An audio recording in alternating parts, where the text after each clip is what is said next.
5.5 months ago. Now we begin preparing for the final homestand of the season.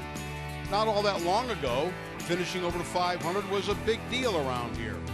Maybe it isn't as important as it once was, but the Pirates are in position to do it for the first time in 3 seasons, and that would represent a step in the right direction.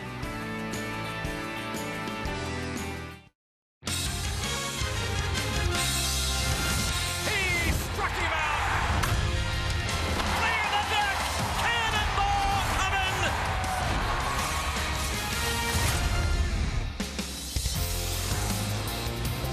The Pirates are back in Pittsburgh, and they try to get above water. They've gotten to 500 after a series win in Milwaukee, and tonight they'll entertain the Kansas City Royals here at PNC Park. Everybody's got their tickets. Maybe a little home cooking for the Pirates. Keep their winning ways going behind the right-handed slants of Joe Musgrove, who will get the ball here tonight.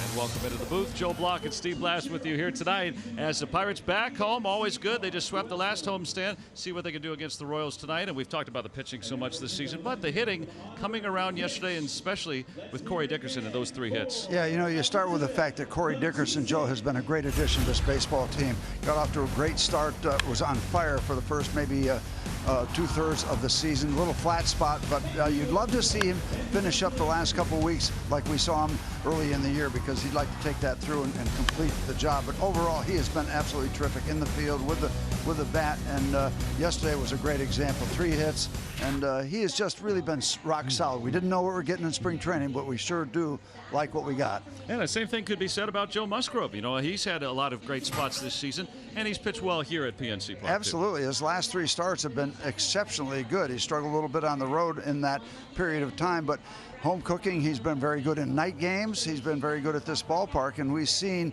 what he is capable of doing. So, you know, you watch him start, you watch any starter against a club like the Royals, who have struggled, but don't take them for granted. And certainly a guy like Joe Musgrove does not take anybody for granted. Big Joe will go for the Buccos tonight, and KC and their band not bringing much sunshine here to PNC Park, but we'll have baseball for you. The Pirates and the Royals coming up next right here on AT&T Sportsnet.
over the last couple of hours here on the North Shore. So we'll have baseball for you here tonight, and good to welcome in the fans from Kansas City. We don't see the Royals very often.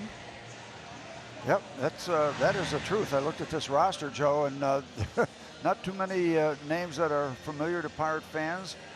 You know, it wasn't so long ago the Kansas City Royals were the talk of Major League Baseball. 3 years ago, when they were just really impressive in all facets. They had one of those lights-out bullpens, and that kind of introduced us to the real magnitude of the bullpens and what they could do. So we'll see what happens tonight.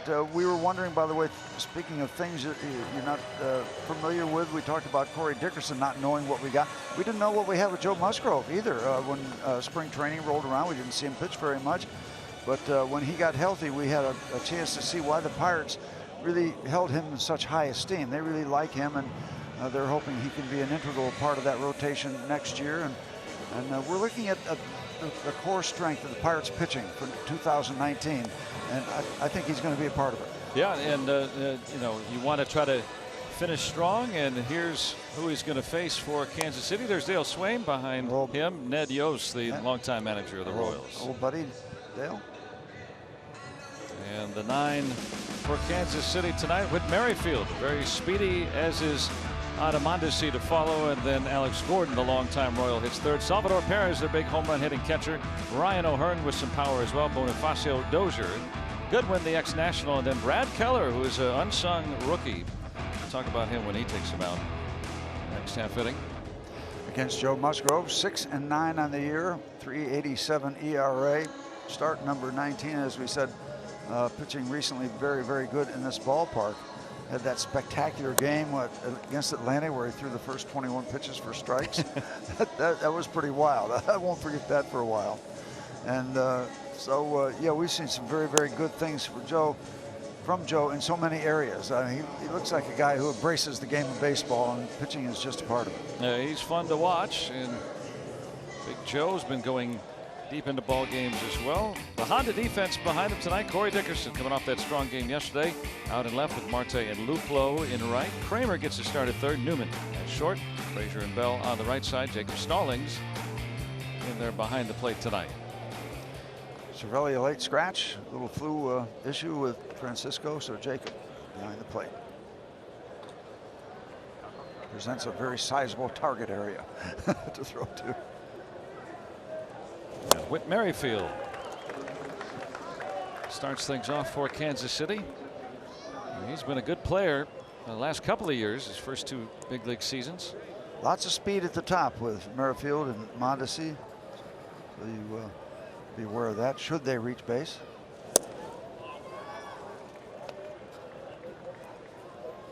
Stallings will be keenly aware of that tonight. There's Mondesi, the son of a one-time Pirate, Raul Mondesi. Yep. Getting his first extended major league action.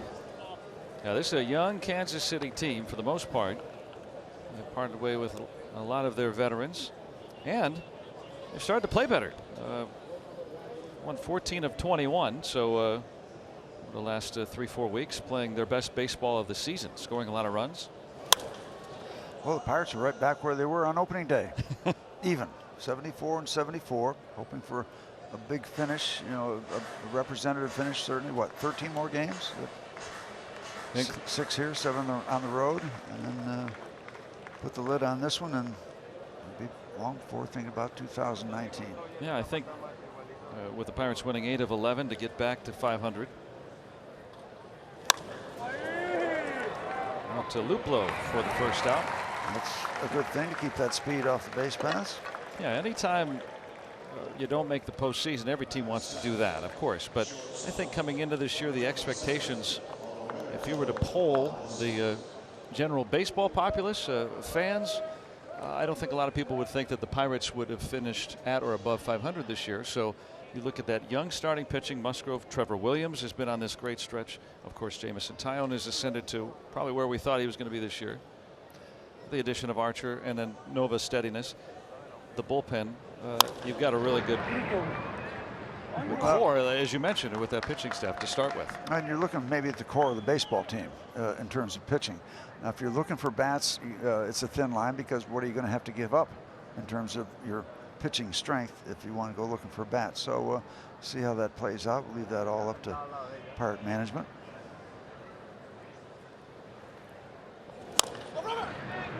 And another foul ball, but a much better place to work from. If the Pirates end up finishing 500 or better, you'd like to build to that kind of a team where you're trying to win another 7 or 8 games and not another 20 or 30 games. And with Kevin Newman, for instance. Yep. Part Kevin of Kramer. Yep. They're part of the taking future. a look. But, I think you're right. I think early spring last year, people would say, well, the Pirates are a 500 team. Here we are. That curveball from Musgrove. He's brought that out of the mix there. There's Elias Diaz, who is available tonight. He has not played since August 31st. He has been working his way back. Nice off speed. Pulled the string. So Mondesi down on strikes. Doesn't give it away. Doesn't telegraph it. Gets that breaking ball downstairs. There's the spin. Over the top to bottom spin. A good look on our Allegheny Health Network Super Mo at Musgrove's curveball that he has brought back. Oh, there's probably lots of tricks in that old suitcase so you can pull out of there and say, all right, let's take a look at this. Pitchers have a tendency to experiment a good bit. Let me find out. Let me see if this grip can work, or that grip. Let me see if I can throw this curveball a different way, or make fastball do something that it hasn't been doing. A longtime Royal Alex Gordon in his 12th season now with Kansas City. Oh my gosh, that hit him upstairs at 95. Didn't seem to phase him much. That's 12-year veterans. They know that they have an idea when somebody's deliberately throwing at them most of the time. Still hurts, doesn't feel good, but he's been around a long time. Not the first time he's been hit by a pitch. hitting him up in the arm there. Joe's not afraid to come inside. That's the 8th batter he's hit.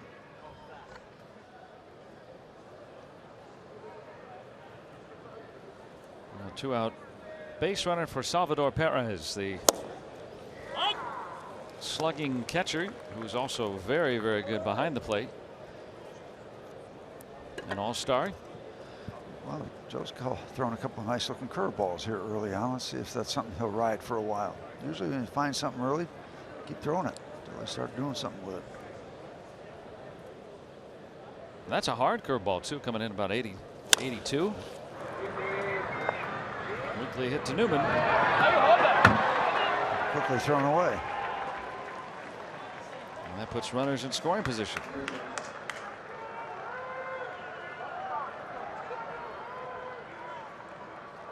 Looks like it's going to be pretty routine.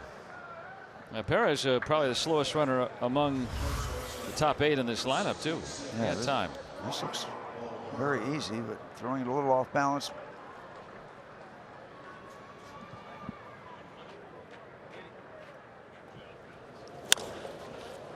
I don't think you can blame a wet infield. They had it covered for almost ever. Yeah, it didn't really rain after they took the tarp off, probably about an hour ago. Now, outfield, you know, we'll see some. Yeah, you can pick up a out there. baseball that's wet out there to make a throw. See if Joe can get him off the hook. We face Ryan O'Hearn. He's the kind of big, strong guy with a big, strong bat, a lot of power. Yeah, those numbers, you say, well, a lot of power, 10 home runs. That he's only been up for what, 6 weeks? Yeah. And an OPS over 1,000, so definitely a threat.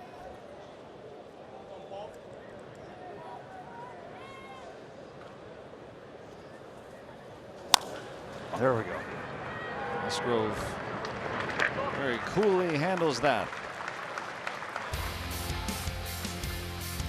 So the Pirates turn aside Kansas City in the first.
Tell that it's beginning fall. Nightfall almost setting in here as we start the game tonight. The RAV4 lineup for the Pirates: Frazier with Marte and Dickerson. Atop the order, Josh Bell cleans up. Luplow, Kramer, and Newman with Stallings and Musgrove the battery, rounding out the Pirates order tonight. Yeah, already almost dark as we start the game. It must be September. Yeah, no problem with that sun kind of half moon out for the left fielder and center fielder. 23-year-old right-hander Brad Keller, 8-6, 3.04 ERA, has been terrific. His last 8 starts, a total of 6 earned runs for this 23-year-old from Flowery Branch, Georgia. I don't think that's a real big town. Doesn't sound like it, but he's been doing a big job for the Royals. Overall, 8-6, 3.04 ERA. Rule 5 player. Now that's what really makes that remarkable. Is that he was in the Diamondbacks AA last year. How many times does a Rule 5 pick even stay on the club, let alone be their best pitcher? He's been very good. Not only he's making his 19th start, has a complete game and a loss, but 18 starts, just 7 home runs given up. I mean, and doesn't strike out a lot of people. He might put you in mind of a Trevor Williams, perhaps. It moves the ball around, knows a little bit about how to pitch rather than just throw.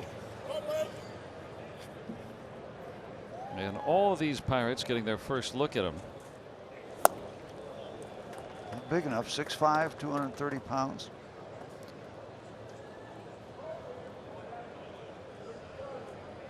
Helps when you've got a 4-time Gold Glover behind the plate in Salvador Perez. As you see him try to purchase that call right there. Paul Nart is the crew chief. He works the plate tonight. Scott Berry, John Lipka, and Carlos Torres on the bases. And so is Adam Frazier. He'll join him. After the first inning error by Kevin Newman. Remember, it's his first month in the big leagues, and the infield coach goes to chat. Yep. And Mr. Newman probably went by Joe Musgrove and had nice things to say about getting him off the hook too. Get that next man. Don't let it hurt. Talking about how they're pitching guys out of that first inning. First look at so many of these players. Yeah. Musgrove has never pitched against the Royals. Keller has never pitched, obviously, against the Pittsburgh Pirates. So I think he's brand new, other than the video you can look at.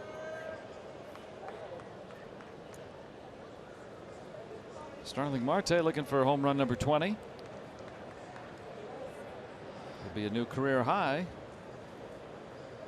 And he's got a man aboard here in the first.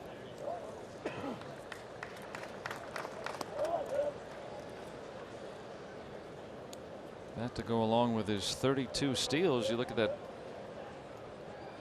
the 20-30 club. It doesn't have the same ring, but to have power, have speed. Only 2 Pirates have ever done that. That's Barry Bonds and Andy Van Slyke. They both did it multiple times. 93-mile-an-hour fastball to take it to a 2-1 count. You wonder with a youngster on the mound whether it might have Mr. Frazier running. Sometimes it's a good running count. But no. Cracked his bat. And they're only going to get 1 anyway. So. Yeah, wouldn't you catch that ball and leave? I mean, Frazier's got decent speed, but Marte does more work stealing bases. So the trickery didn't work. Yeah, it's a nice thought. Dropping it on the ground, letting it fall in case the Pirates going to do anything on their part. They didn't. Yeah, they didn't bite. Yeah, you're counting on somebody running at below half speed to be able to be thrown out on that. So Marte and 32 steals is Ned Yost, longtime Kansas City manager. You might check in on that with this young ball club. Yeah, you go from Frazier, who has 1 stolen base this year, to Marte, who was 32. And Dickerson, who hit the ball really hard twice and also picked up a 3rd hit, an extra or opposite field hit yesterday. Couple of extra base hits. Very modest lead. Well, Perez very formidable behind the plate. He's the best in baseball. If you just isolate the catcher at throwing out base stealers, he throws out about half. 50%. Yeah. Well, that's the top of the heap. Your major league average is around 30. You get your catchers to throw 30%. They're doing okay. Yeah, teams do not run on him very often. Marte would be the one exception, though. If the pitcher's at all slow, well, right? I mean, you steal on the pitcher. Yeah. Yep. In this case, even more so. You look at that, 48% thrown out, and not that many attempts, and he catches a lot. Well, you get that reputation, stop running on him. All you got to do as a pitcher help him a little bit. Keller gets Dickerson out in front. They're going to elect to catch this one. Yeah.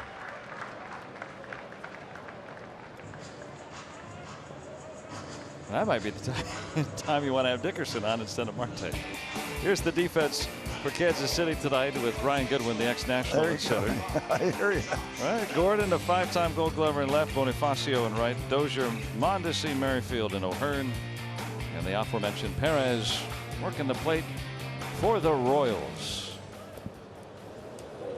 He's not the reigning Gold Glove catcher, though. That was Martin Maldonado, who was with the Angels last year, but now of the Astros. But 4-time Gold Glover. He's the best going on right now.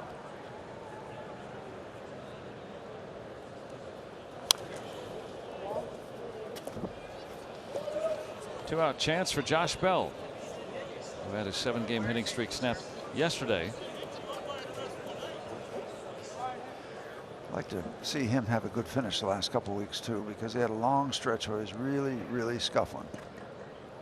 Has picked up a little bit, a couple of home runs after getting that 3-day off treatment,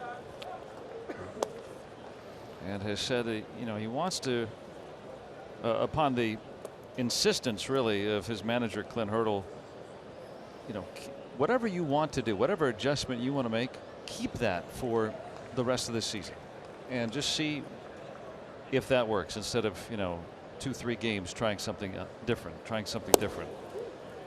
And so Bell has harkened back to that kind of that open stance that he begins with, that he had when he first came up with the Pirates a couple years ago. Yeah, it's a thin line of how much you want to experiment with during the course of a baseball season. You don't want to get too far away from what brung you. Yeah, so the Jeffs, the hitting coaches, also imploring Bell to just stick with something. And so far, there's been some modest returns, but definitely an uptick. Because you're right, Steve. I mean, overall, you look at the you know, from that position, slugging percentage is a good number, right? I mean, you know, the power.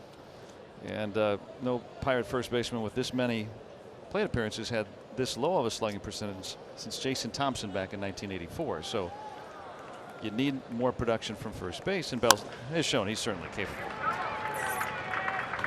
And I got a couple weeks left to try to finish on an uptick. So the rookie Keller with a scoreless first of his own.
The final Zambelli fireworks night of the season is coming up on Friday. The Pirates will be hosting the Brewers at 7:05. Stay after the game. Fireworks going to be lighting up the Pittsburgh skyline.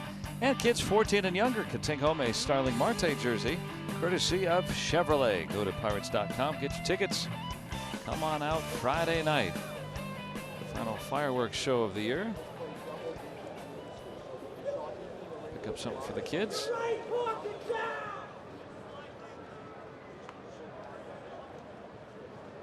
Joe Musgrove will face Jorge Bonifacio.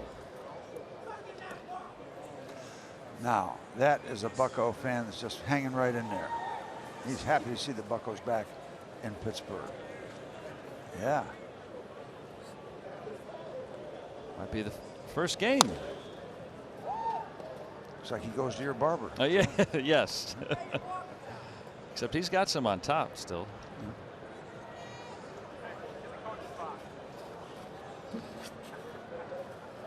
I should say our barber. Oh, you've got plenty more than I do too. Yeah. This is all colored in with pencil. Okay.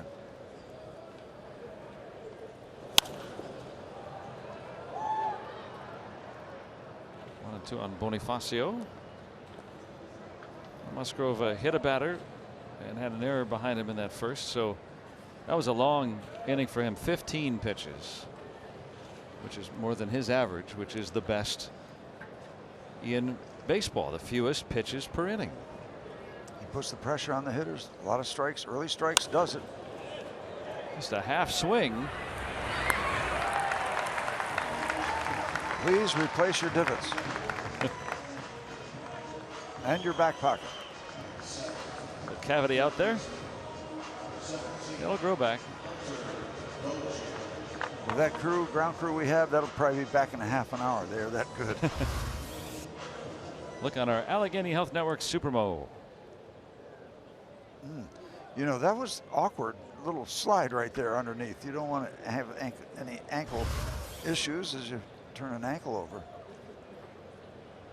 So looks like just laundry issues. And Dozier cracks this one toward the notch. He's got two, and he'll put on the brakes. Dickerson got that in a hurry, limiting Dozier to 2 here with 1 out. That didn't take long to get out there, and there's absolutely nothing happened with the wind. I mean, there's no wind at all, so that was all Dozier as that ball stays right in that center cut area. So we talk about him putting pressure on batters with strikes, but still got to have quality strikes. You don't want to just throw the ball down the middle. That's a 12-1. Yeah. Do a little bit of that then. Not much of it. You can do some of it. Now the 8-hitter, Brian Goodwin. Yeah, Musgrove, aside from one other pitcher, he throws more pitches in the strike zone than anybody. The only other guy is Felipe Vasquez. There's that little breaking ball again. 17 doubles for Dozier.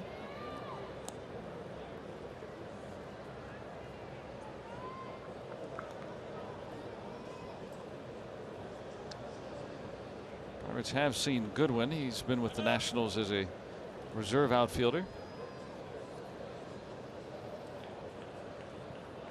Came over in a July trade.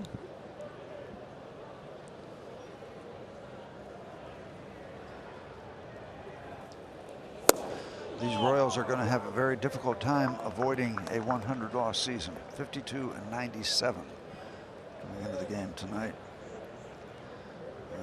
Second to Baltimore. Baltimore has just really had a miserable time. Yeah, they are talking about the Orioles. Yeah, they are 9 games behind the Royals in the standings, if there are standings for such a thing. I guess for the draft pick, right?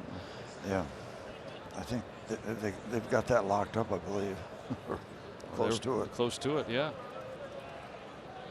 But the Royals have played better. They've won 14 of 21 since largely after turning the roster over with some younger players like Dozier. And getting Keller up there to do what he has been doing.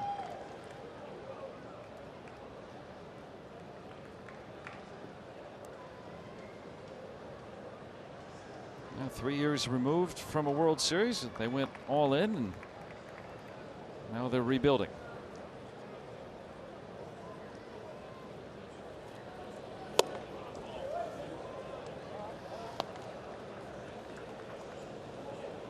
They're pitching to Goodwin ahead of the pitcher here. Remember, Kansas City, an American League team, so their pitchers bat very rarely. Only in the interleague games at National League parks.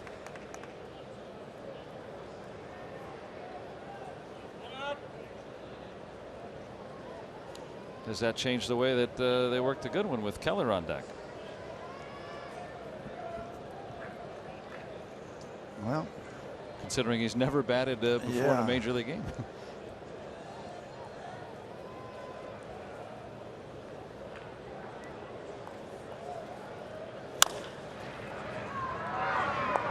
This works out just fine. Now you get a chance to work against somebody who's having that first major league at bat. Dozier moves on to third, but with 2 away. He's going to force Keller to have to swing. Yep, and you got a strike thrower, as you said out there. Last time he came to the plate in a game was with the AA Jackson Generals, with whom he went 1 for 22 last year in the minor leagues.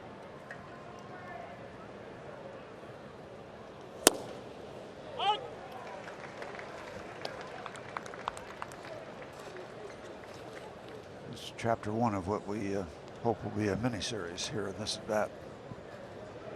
Trying to strand a 1-out double.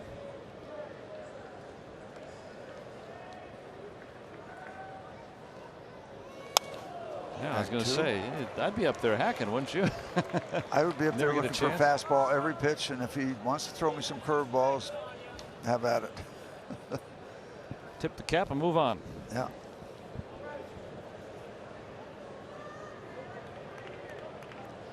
A lot of options available for Joe here. Just don't bury something in the dirt. We've seen enough of that this summer.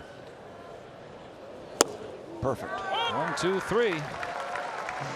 And that 1-out double left on at third. Musgrove has issued 2 scoreless against KC.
Robbie, it's Mikowski here, hanging down the right field line. And before the ball game, Pirates Charities made a pretty cool donation to a pretty cool cause. It was a $5,000 check that was given on the field in a pregame ceremony to DonorsChoose.org, which is a place where anyone can donate any amount of money to public school teachers so they can create classroom projects.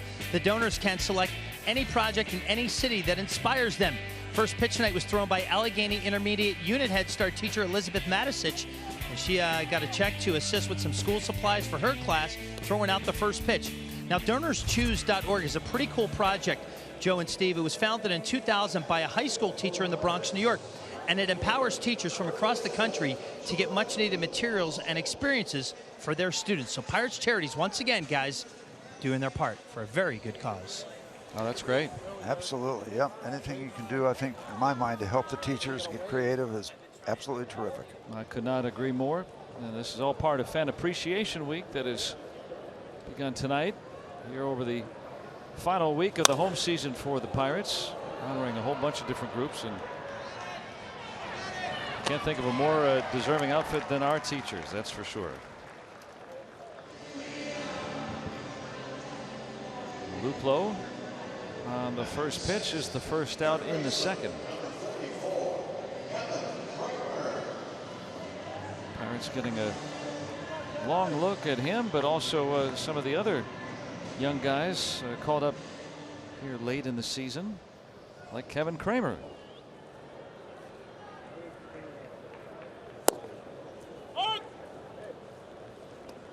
Getting a start at third base tonight, a position that he had not played at all since he was a freshman in college, but got some work down at Indianapolis, about a dozen and a half games down there. Normally a second baseman by trade, and Neil Huntington said on his radio show on Sunday that you know, Adam Frazier's going to get basically the a good long look and likely the insider track at second base. So they like Kramer too. Maybe that puts him in a spot for third. Maybe it's second base. Maybe Frazier moves out to right field. You know they. Who knows? With Gregory Polanco going to miss at least a portion of the regular season next year. And then there's always free agency if the Pirates dabble in on that too. But internally, September is mattering for some of these younger guys. They're competing for jobs, perhaps. I had no idea that Polanco's injury was going to be so extensive. No idea. Yeah, you see that slide, and well, he jumped. Yeah, well, I never know. call it a slide. It was. I thought he jumped at second base, but yeah, I mean, I thought it was uncomfortable, discomfort, but Newman has a 6-game hitting streak. Yeah, I don't think anybody thought it was going to be this, derailing set of injuries for him, and undergoing the surgery and already recovering. And Gregory is in good spirits and a fast healer too, because I know the Pirates need him and we like having him around. So yeah, if you're watching Gregory, all the best to you. You're young, you're strong, and you'll be back better than ever. yeah, and he was playing better than ever. I mean, boy, did he pick it up? He really did. He was in that abyss really, and sometimes you really get discouraged, but he found it, moved away from home plate, and found a home. and was playing in awesome right field too. I mean, just to see him go to the wall and make some throws, and really improved his defense, I thought, as well. So hopefully that will carry over when he does return next season. That was called a ball. A little reprieve for Stallings. That might be the only time a hitter argues a ball call. Hey, I want to make sure that's called a strike for my guy. Yeah. Make friends with the home plate umpire. Paul Nart back there tonight. He's been doing this a long time. O'Hearn has it. And Newman's 2-out hit spoiled Keller with 2 scoreless innings of his own.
The Pirates had an infielder on the roster named Bill Merrifield.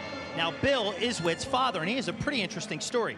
He had spent 5 seasons in the minors with the California Angels before he was traded to the Pirates for Johnny Ray.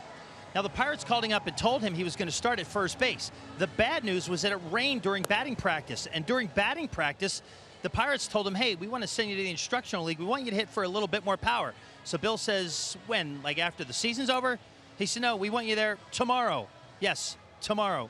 So Bill was sent down to the instructional leagues right away and never played a game in the big leagues. He would stay 1 more season in AAA with the Texas Rangers before he would retire, finish college, and he was a founder of a successful sports marketing company. He currently works as the assistant athletic director for development at Wake Forest University. So Joe and Steve, he'll never go down in Pirates lore, but at least he has a pretty darn good story to tell about being called up to the big leagues and then being told just after BP that, hey, by the way, you are not going to play after he was set up to start a game at first base that day. It's always the rain in Pittsburgh. It's always the rain. That's the problem. It's been that way all summer, and Bill has that memory of getting rained out of even having batting practice. Now that's Bill Merrifield right there, who was traded, 1 or 2 players traded for Johnny Ray back in a late '87 trade. But talking with Whit, his son, who's had a couple of really good years with the Royals, that Yeah, Jim Leland had him starting and broke his foot the next year and just couldn't play baseball much after that. But there have been about roughly 36 players in the history of the Pirates that have been on the roster and never got into a game. And so all they can do is tell a story. There's nowhere else other than, you know, maybe in some newspaper article from back then that no other evidence that they ever were in a big league uniform for a big league game. Well, Bill certainly liked that at bat from Witt because he just ate up the Pirate shortstop, Kevin Newman. And you got to keep an eye on him. He has 36 steals. I think that's American League leader. Led it last year, leading him again this year. He says he wants to lead the league again this year because when Mondesi gets going, he said he won't have a chance. So he's got the perspective on it. Yeah, Mondesi has stolen 20 since the All-Star break. Yeah, he's coming on. And he's got some power too. As he elects the bunt here, puts it on display. Nice play by Musgrove. Once again, Joe Musgrove going over, making a very athletic play. Didn't have time to do much other than get down on a knee, get low, and almost kind of shovel the ball to Josh Bell. Here he comes. That's really well done. That's not an easy play, an exceptional play. And when you think that the leadoff man is on, that settles it down. Because if he doesn't make that kind of play, you got 2 on, nobody out. You got a lot of speed going on, and you're in a mess. Really, not only a good play, but an important play. We'll give him a circle on that one. No doubt. I mean, he picked the wrong guy to bunt on. He has been. I wouldn't be surprised Musgrove wins a Gold Glove at some point in his career. He's really good. Left that up. That's going to hit the corner. And Merrifield trots in. Ripping double by Gordon. And Kansas City starts off with a lead. That makes that play even more important right now. And Merrifield with his speed, just an easy cruise around third and to score the first run of the ball game. You can see the height of that curveball. That's the curveball. You can tell by the spin, and you don't want to leave him up there. Even when you get strikes with him, you don't want to throw your breaking balls up there. Well, you were saying that, you know, he's starting to throw it a lot tonight. Yeah, he's throwing some good ones, but that one was upstairs. That was too good to let go. You ever throw a pitch you wish you could reel back in before it reached the plate? You want it by numbers or alphabetically? Yep. And some of them get popped up. Some of them get popped up. In fact, probably more than you realize get popped up because it's just hitting's not easy, even when the ball's right there. Watch an hour of batting practice. See how many times they pop the cage. Ground balls. That's a great point. Yeah, they know what's coming. So Gordon, after his 48th run batted in, gives the Royals an early advantage. And don't forget about him. Don't get careless with him at second base. He's got a dozen steals. Merrifield scoring the first run.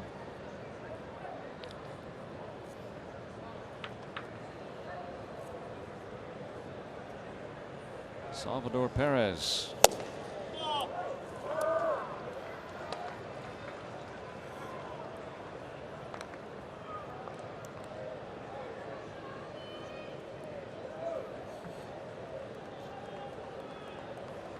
He is really coming to his own with the home run stroke the last couple of years.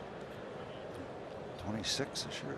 Yeah, he's hit 25 or more the last couple of years, and the Royals notes had a really interesting fact. The last major league catchers to have 25 or more in consecutive years, you got to go back to Pudge and Piazza since we've seen something like that.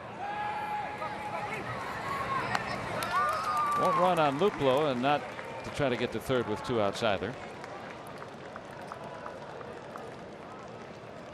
No real advantage there, so good throw keeps Gordon at second with 2 outs.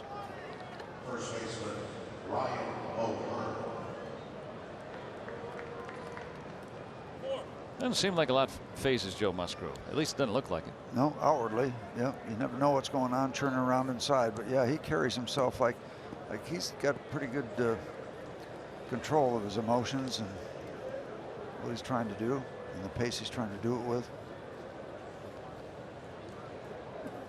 You know, you can have the bases loaded. He's like a maitre d' at a restaurant. He just comes over and table for two.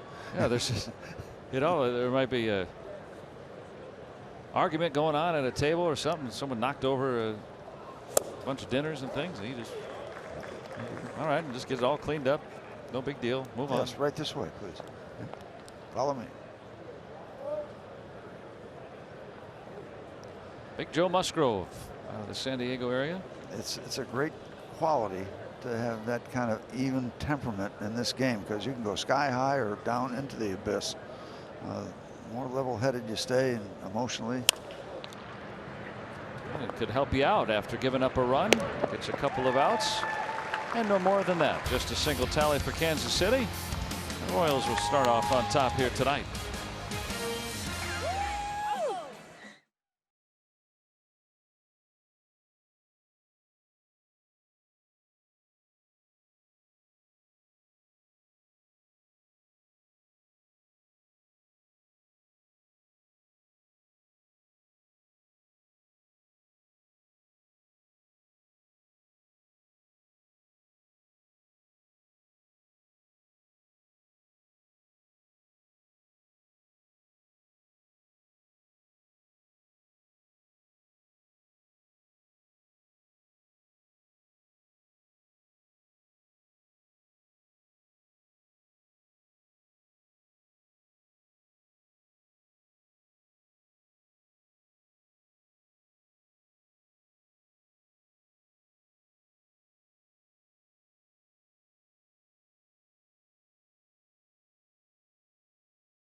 Of the third.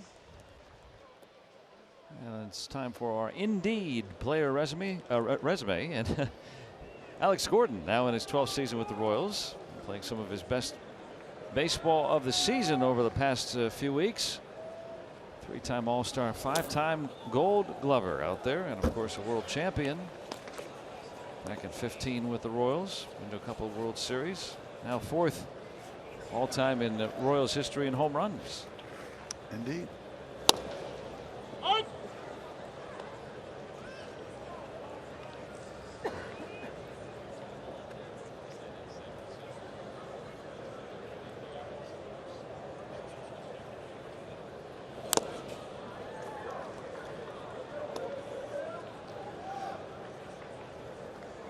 Ball, 2 strikes on the leadoff man, Musgrove.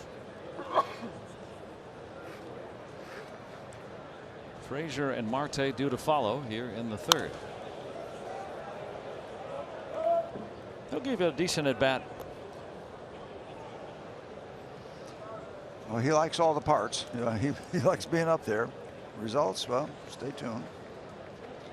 Just like to see a 5 base hits. Yeah, pitcher at the plate, no batting gloves. He's got grass stains. He's gone to lead off the third. Against Brad Keller. On Sunday, the Brewers will be in town to take on the Pirates at 1:35. It's the final Kids Day of the season. Kids 14 and younger will pick up a play ball knit cap. Looks pretty sharp. That's thanks to Chevrolet. And come on out early for the Family Fun Zone, brought to you by #1 Cochran. That's before the game out on Federal Street, and kids can run the bases on the field after the game. courtesy of Rivendell. Go to pirates.com. Come on out on Sunday. Bring the kids out tonight too. We made it. We made it. Came on out and did not think the rain was going to hold off tonight. It really has during the evening hours. I didn't think we had a chance to play tonight, but you know, it broke away, and we're on the other side of some stuff. It's supposed to be a pretty decent looking week ahead. Come on out. Pretty decent swing by Adam Frazier. Picks up his first hit of the night. He's been on base twice.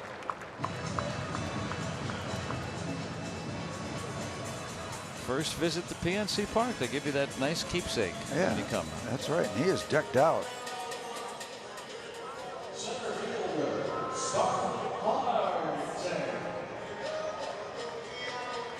Frazier, one out base runner for Starling Marte.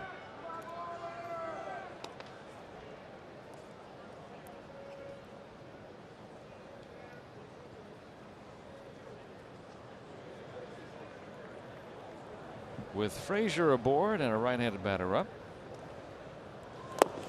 Second baseman Merrifield has him shaded up the middle, so it gives that right side hole. That looks tantalizing, doesn't it? It does. It looks like very, very good opportunity. Very welcoming.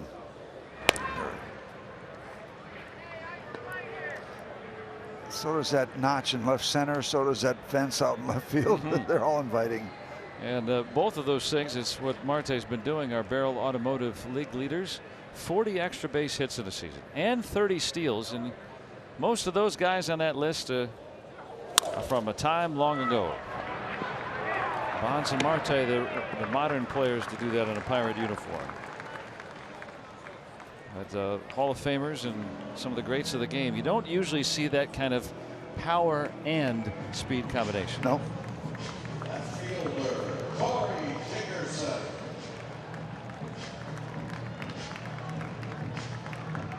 Marte, the second out, does move up Frazier, but with 2 away.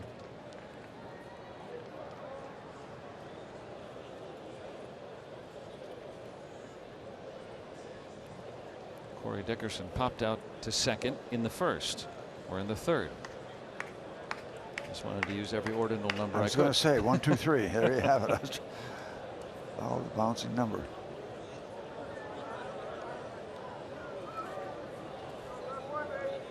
I'd like to see him rip a couple of balls yesterday.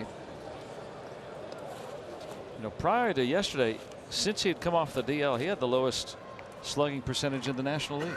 And you know, you wouldn't think that for a guy who, not only what he did with the Pirates earlier this year, but also his whole career, he's always been a big extra base hit guy, a big home run guy. Yesterday was more representative of what we see more times than not from Dickerson.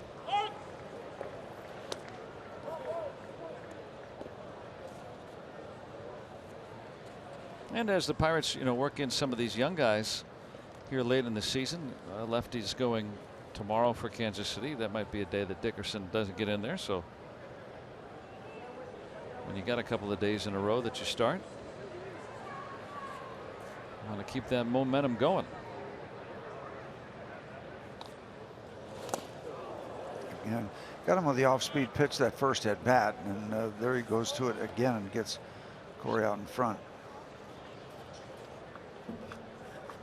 You know what Corey Dickerson wants to do. He wants to put 2 halves together. Last year, monster first half and slid away from him a little bit in the second half.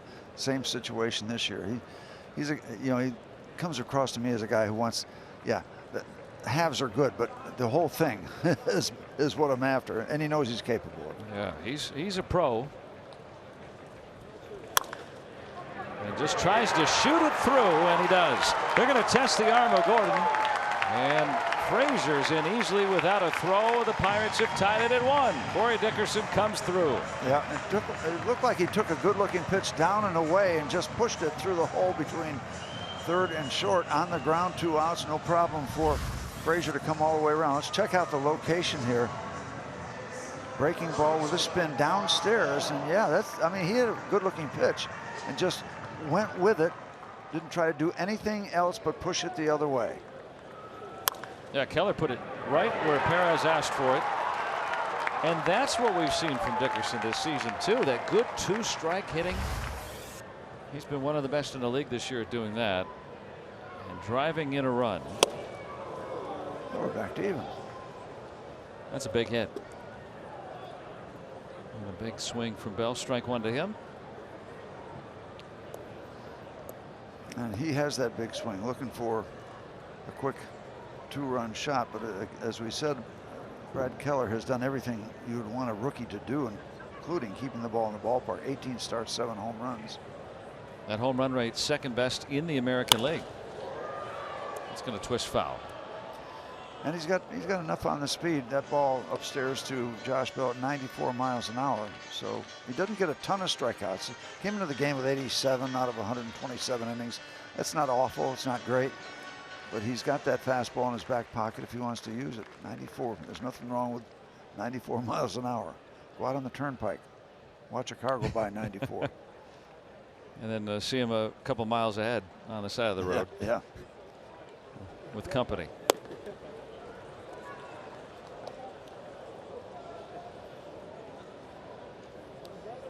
Everything up to Bell. Well, if you think you might be getting a breaking pitch, maybe Dickerson tries to move in a scoring position. He has swiped 8 this year.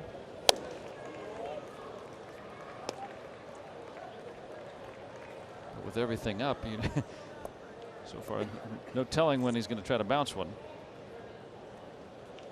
Now that the count's even, we'll see. Might just hold off to the next one anyway. There it was, but now it's 3-2, and he'll be running anyway.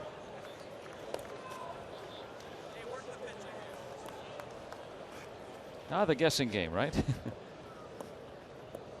Yeah, and you don't know much about the pitcher out on the mound. Catch a gap, and maybe you could get yourself an extra run with 2 outs.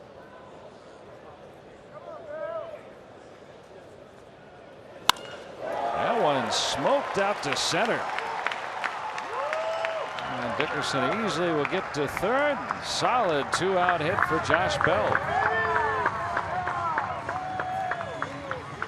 Whatever he was looking for and wherever he was looking, there it was. Out over the plate, get a chance to extend and just rip it right back through the middle. That's called the crack of the bat right there. He got all of it. Just didn't get under it. Yeah, it looked like it was starting off either just off the plate or on the outer edge, but yeah, leaked back toward that outer third and right into that solid swing by Bell. So Bucks on the pond with 2 outs for Jordan Luplow.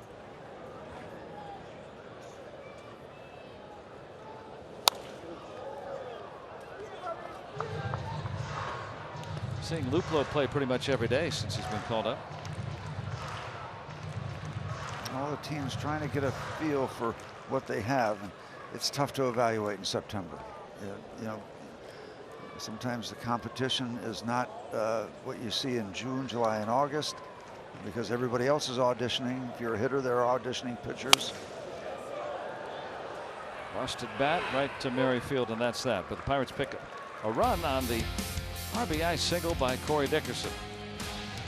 2-3, tied at 1.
Inning.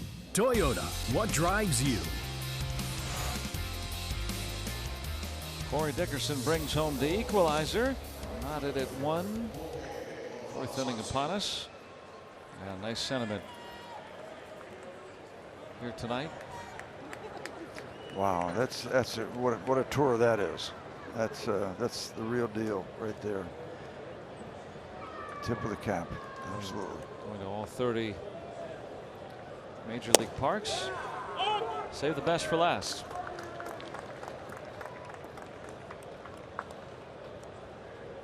Jorge Bonifacio.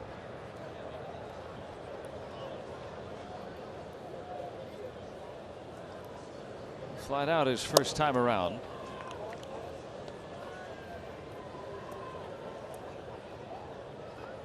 Musgrove had a very economical pitch count that has allowed him to pitch pretty deeply into ball games.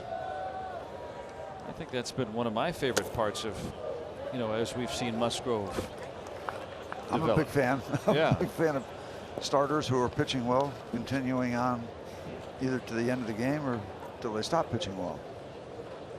The average major league starter this year, 5.4 innings per start. So about 5 1/3. A tick more than that. Is that comparable to last year? A little lower than last year. It was 5.5 last year. Continues to trend downward. Now some of that probably has to do with Tampa Bay's little deal this year with their 1 or 2 inning starts. But have they continued to do that on a regular basis with their non-starter guys? Yeah. It doesn't matter who starts. I mean, yeah. if they're going an inning or yeah. 1 inning, 2 innings. Well, we can still say, okay, 5.5 innings if you want to bump that back up. But yeah, Musgrove, if he's not going 6, what's he average? Is he averaging over 6? Well, lately, all these guys, and Justin Message, who's filling in for Ray Searage right now, we wish him well. Hey Ray, hang in there, man. I'll get to you. I'll get to you. But this, this young trio that they've got for the last 2+ months, they're averaging about 6 1/3. Giving you a lot of innings and a lot of good stuff. Talk about the breaking ball. That's the big breaking ball there. Those early ones a little tighter, a little more speed, as you said, Joe, and some of those early curve balls. Bonifacio going fishing. 3rd strikeout for Musgrove. And then comes back inside with authority. I like that. Even though it's 2 different batters. Good looking breaking ball down away. Good fastball in under the hands. Hunter Dozier with a double his first time around against Musgrove.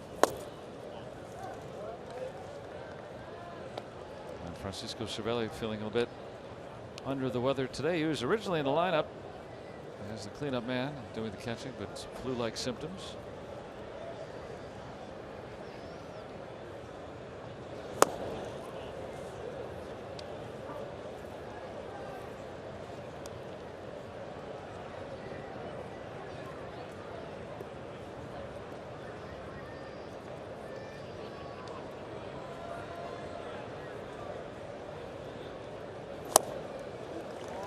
Good one in underneath the hands of Dozier. Maybe a little two-seamer going on here. Well, a little late sink on it. Yeah. Bottom fell out a little bit. Dozier had a great at bat with that ringing double. Down and again. Oh, no, maybe out of the way. Let Joe do it. He gets his man this time around. Hit it, Joe.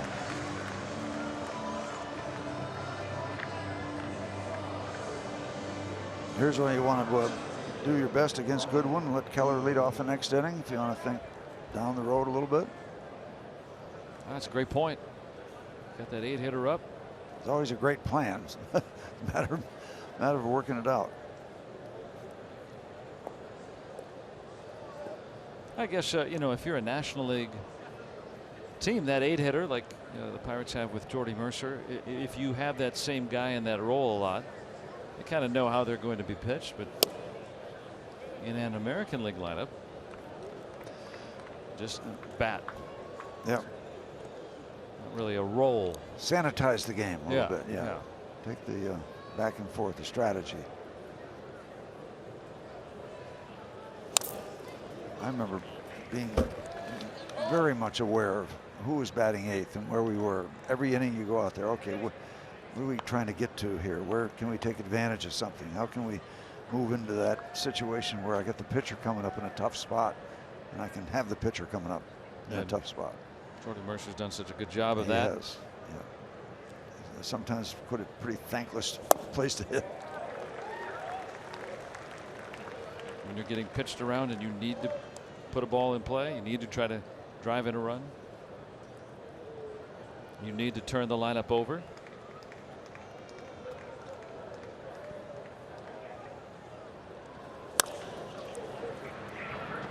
And Musgrove will indeed get the pitcher to lead off the next inning.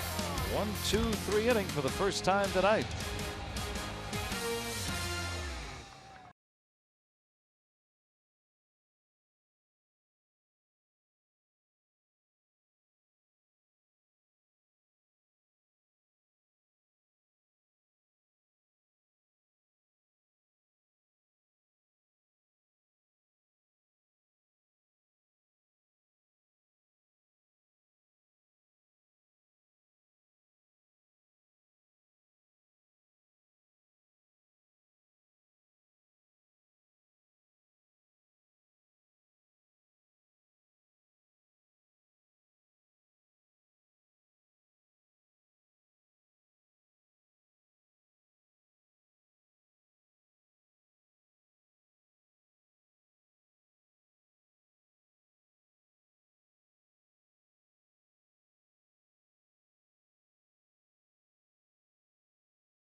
Jordy Mercer, and he's a pending unrestricted free agent in a couple weeks, and he's going to be our guest tomorrow on Twitter Tuesday.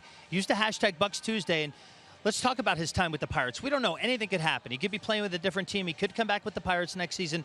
Who knows what the future holds for him, but we do know this much. He's willing to answer questions tomorrow. Anything you have reflecting on his time as the Pirates, well, became the started as a backup shortstop back in 2012 and has been the starting shortstop now for the better half of a decade. And he's open and honest, and he's willing to talk about it all. So use the hashtag Bucks Tuesday and ask anything you'd like for the Buccos shortstop, Jordy Mercer. Guys? He's a good one. Professional. That'll be fun tomorrow, as we'll have game 2 for you. Jamison Tyone will get the nod for the action tomorrow, so they're exchanging a few thoughts as they gather intel on Kansas City.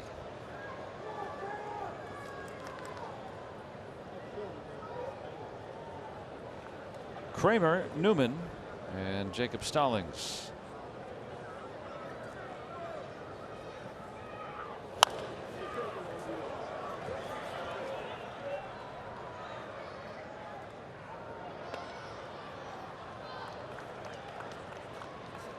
Kramer getting to start tonight after having a really great finish to his AAA season. He had 15 homers over those final 3 months with a ton of doubles. I mean, really some prodigious power. Whether he plays second or third, I mean, no, he's got enough power, at least at the AAA level. You always have to see how it translates in the big leagues, but he has enough power, you'd think, to play third base. You know, that thought that, you know, you got to be able to Corners, yeah, you want power at the corners for sure.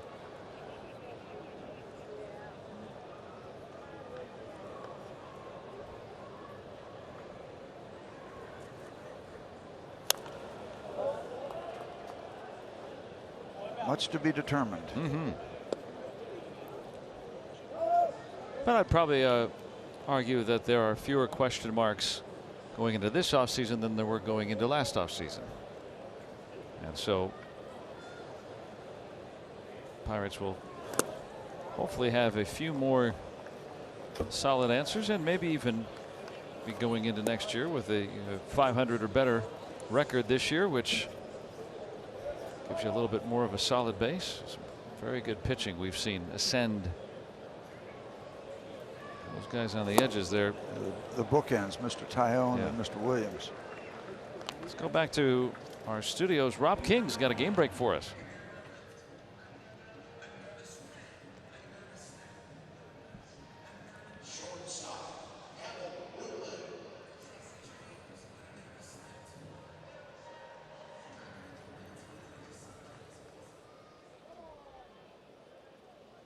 Well, thank you, Rob. Yeah, remember that name. Yeah, that's talked with him a little bit last year when upon his September call up, and Pirates ended the season there last year. Sounds like he's got a really good head on his shoulders, and boy, he's got a really good bat that can run. The Nationals kind of changing on the fly before our eyes, thinking maybe that they were going to be a World Series contender, but they've still got a lot of good young talent, even if they lose Bryce Harper to free agency. Yeah, how about that story? How will that unfold? The Harper heap of money. A race.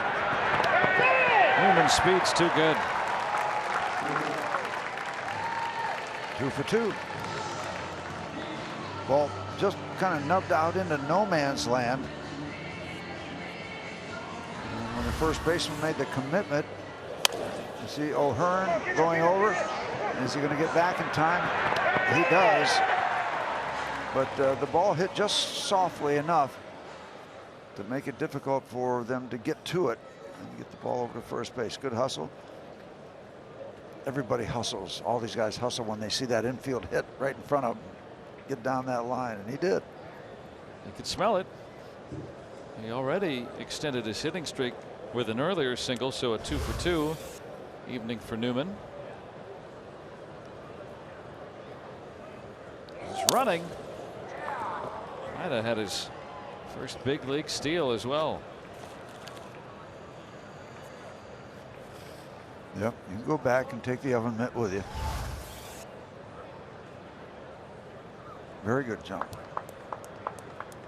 Think they had him, Joe? I'm not sure. Well, you never know with the catcher. He's so good. Yeah, the catcher, right? I mean, you steal off the pitcher, but the catcher can make up a little, if you got a really good catcher, right? Make a little bit. Yeah. The element of surprise is taken away. Newman was leading the International League with 28 steals upon his late August call-up. But you got Perez back there, who's the best in baseball this year at throwing out guys.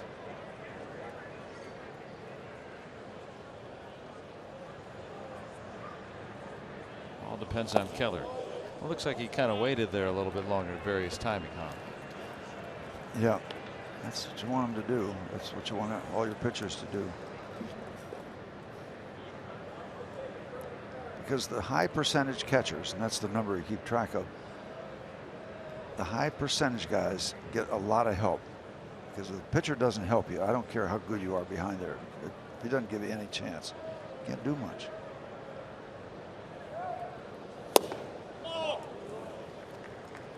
Stallings has got a couple of fortunate calls at the plate today.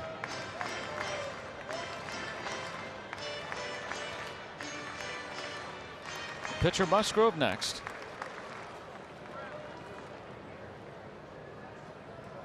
And that's what makes that number 8 hitter. I mean, this, if he can get on with 1 out, Musgrove can bunt. And Newman running on the pitch. He's going to try against Gordon. He'll get in there. Okay, took a shot with that play in front of them, and it works out. They very seldom run on Alex Gordon out there. See him all for the pitch. That's the whole thing. And then Gordon has to throw on the move. He doesn't have time to set. And so that's maybe a big part of it. Makes the turn in good shape. Not really as close as I thought it was going to be. Same here. Yeah, good read by Newman. It's hard to throw on the complete fly and get a lot on it and be accurate and all that. So if that's what you gamble on, he won. And they're gambling that Musgrove won't hit into a double play here, allowing him to swing.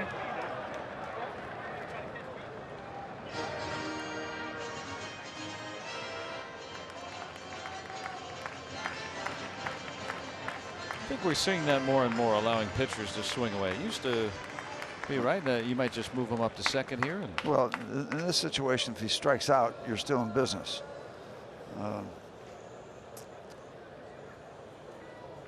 But yeah, for my money, I'd like to see second and third, one out with two outs for Frazier.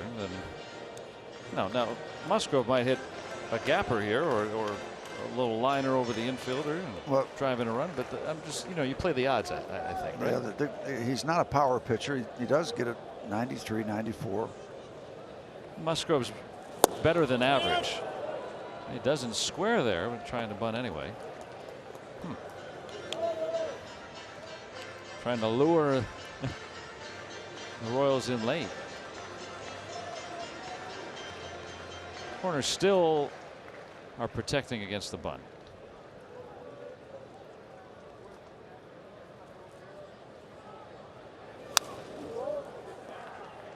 Now, if you bunt foul with 2 strikes, you strike out. So that's why a lot of times the bunt is taken off. I don't know if the Royals are buying that in terms of their positioning, with Dozier still on the grass. And even O'Hearn turning to look in as the pitch comes in over at first. Well, there are a lot of times when a manager still leaves the bunt on with 2 strikes. It used to be an old theory that guys concentrate more. Hard for me to subscribe to that theory, because you should be trying hard the minute you get up there. Yeah. Yeah. Okay. I'm not going to try hard until I get 2 strikes. Come on. Yeah. Knowing Musgrove, there's no lack of concentration there. So there's the second out. A pair of singles flanked by a couple of strikeouts from Keller. Yep, still in business.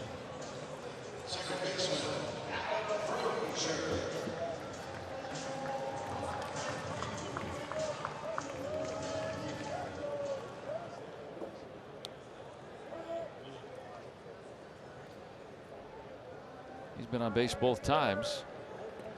Well, Musgrove will get ready to work, maybe work with a lead for the first time.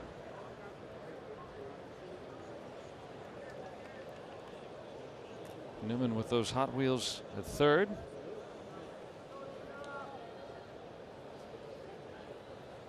Stallings not bad for a catcher, but still below average over at first.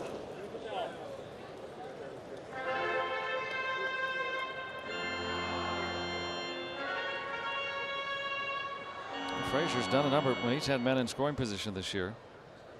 347. If he did what he did last time, that bounding single through the middle, Pirates will pick up a run.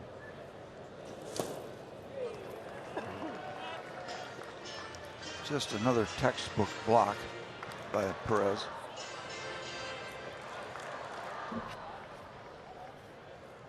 Trying to keep that go-ahead run right there at third. That's how you earn a Gold Glove, right? Gold Glove, gold chest protector.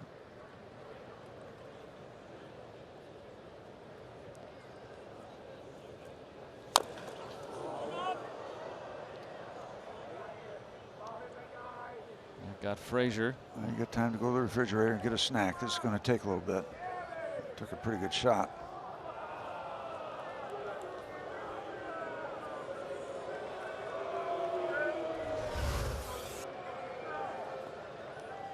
Oh, off the side of the right knee. Yeah.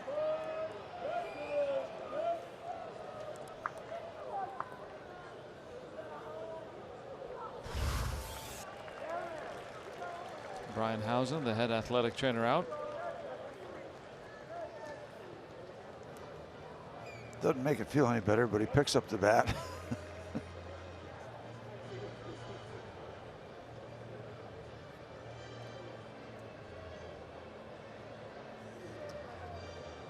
That's when you know it's going to be all right, when you don't forget to tighten up the Velcro. What does the athletic trainer come out? How's it feel? Yeah. Feels like I should tighten these batting gloves. I've always wondered, does the Velcro let go all that much between pitches where they have to do it every time? So, especially if they don't swing the bat, right? Yeah. Yeah, more so times 10. More habit than anything. Newman with an infield hit has made it to third. Well, Adam hit it over the fence, so you don't have to worry about running and just kind of jog around. That's what Kirk Gibson did, right? Yeah. A little higher stakes. Yep. But a good theory nonetheless.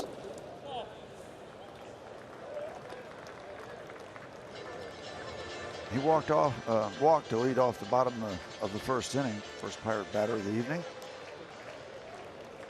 Got a chance to revisit that as Joe paces.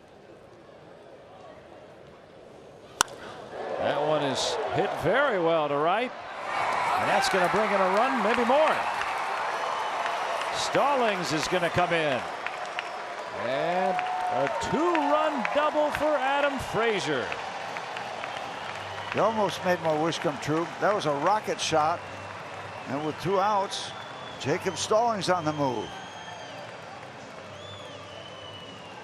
He brings in a pair and gives the Pirates their first lead, but it doesn't feel really good. Now with these extended rosters in September, there's no reason to keep Frazier in this game, and I think that's what's going to take place right here.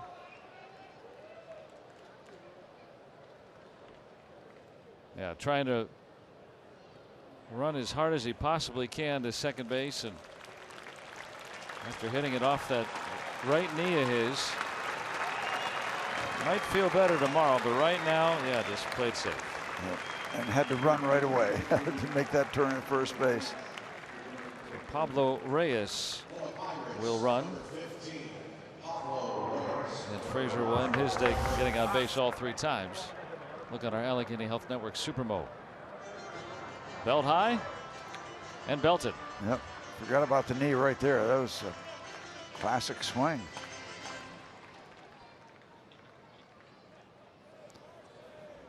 Thought for a moment it might get caught. Oh, it's hit so hard. I don't know if Bonifacio could even get to it in time. Right, and then he had a little trouble picking the ball up. He got a bounce that went away from him. Then he couldn't get a handle on the ball, so it made it easy for Jacob Stallings to come all the way around. And off with a pitch, of course, or off with a contact with 2 outs. Just another big hit from Adam Frazier. Yep. Pirates have their first lead of the night on their first extra base hit. They've collected 7 hits now against Keller.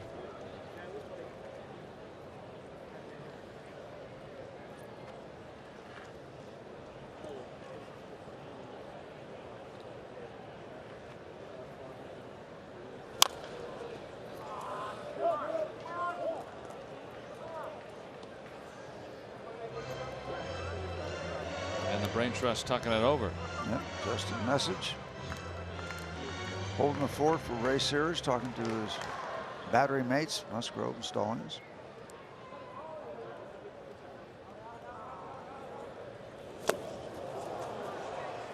Get the chase. 3 strikeouts in the inning for Keller.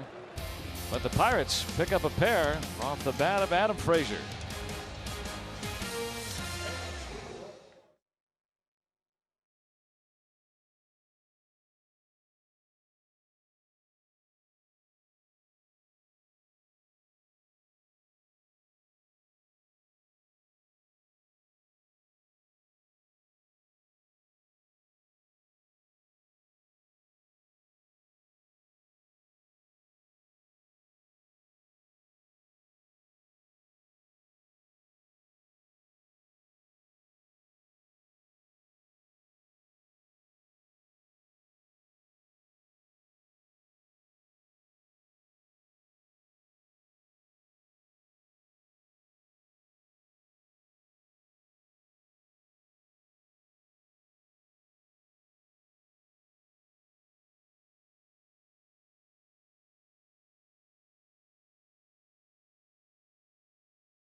To you by Barrel Automotive.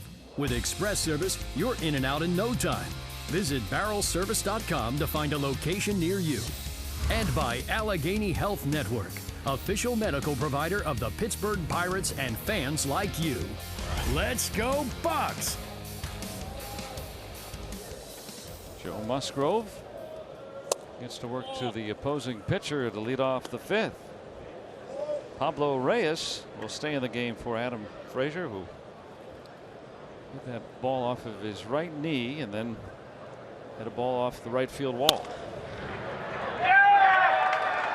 And see if he beats it out. Yep. Brad Keller with his first big league hit. And we worked so hard to get him to be the leadoff man, Joe. Souvenir time.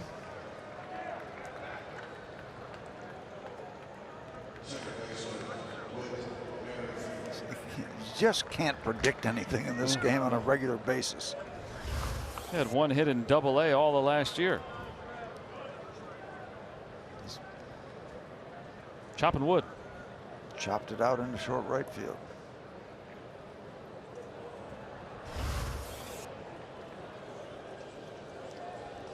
Well, he's done everything for the Royals. Let's see if he can try to steal a base. Doubtful.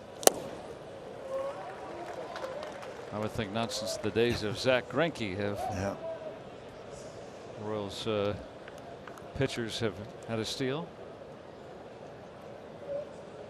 You know, it could play in the favor if either Merrifield or Mondesi get on. You can kind of gum up the works a little bit. They won't take off anywhere. But then you've pushed a few bases, people on base paths. That's the trade-off. Hey, National League Park. Yep. There we go. From the authenticator. Yep. I put a sticker on it. I wrote it down on my chart. That's how you know.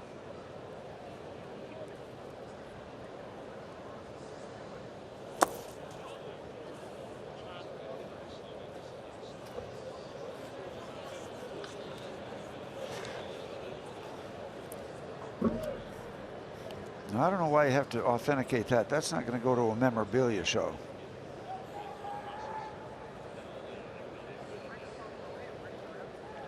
Now that's going to go on the mantle or man den. He knows he did it. Some, if they're very successful, will end up with a wing of their house dedicated to their accolades and souvenirs. Yes, darling! Merrifield is the first out. Now you go that way, I'll go this way. Learning each other a little bit. Marte covers more ground than probably anybody that Luplo's worked with out there. You get about 2 steps to your right, otherwise I got it.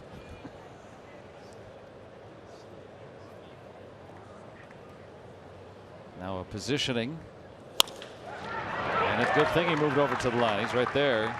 And that base hit by Mondesi.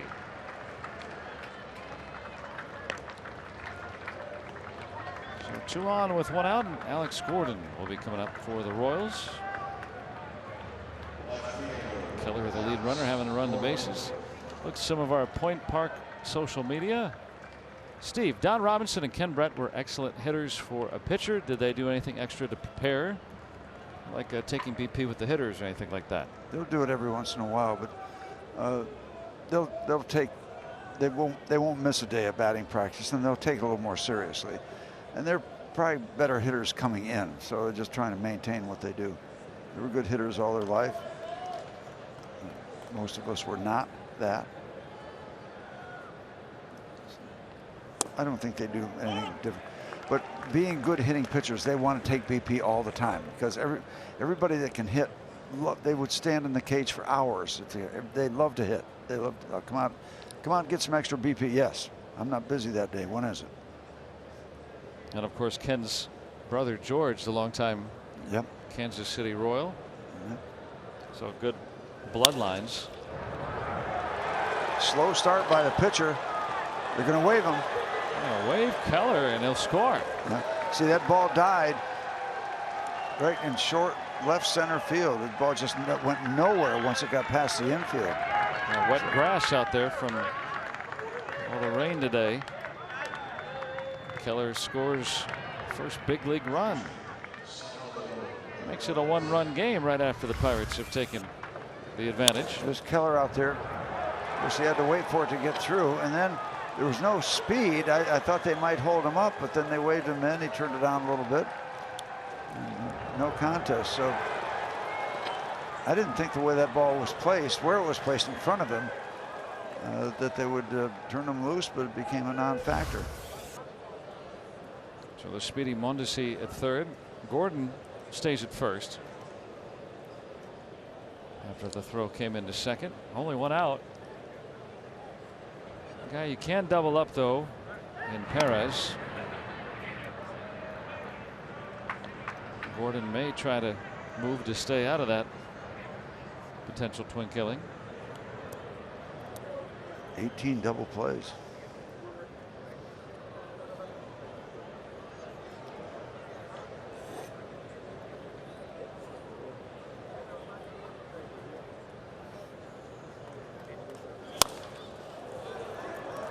Will this stay in play? Just a souvenir.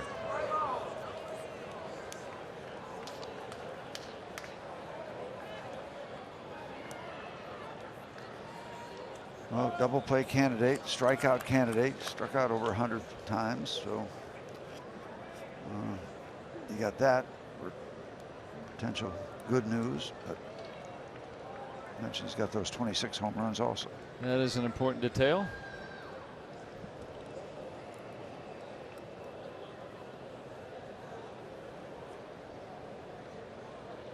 Setting up down and in. 2 down on a fastball.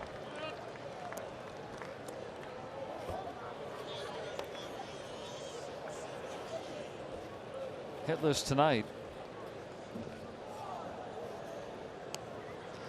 So Jacob Stallings has to also be on alert if you try to throw the breaking ball downstairs, because you can't be one-dimensional against a power guy. That's what they want.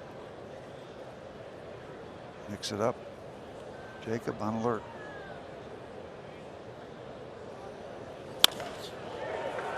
Out to left, and Dickerson can knock it down. Thank goodness he did. He'll still be running. Mondesi scores on Perez's RBI single. And just like that, the Royals get those 2 runs right back. This was do or die. A good ending to a risky situation. Looked like it might hang up long enough for Corey. It did not. He got caught in between staying back and he's trying to commit to making a play. That's dangerous stuff. And now just a message out to talk after the fly ball out by Merrifield. 3 straight base hits. And 4 in the inning. And it started with a pitcher leading off with a base hit, going up to the top of the lineup. Not with 1 out and nobody on, but with 1 on, nobody out. 4 singles. Gordon, the lead runner at second. Perez on at first.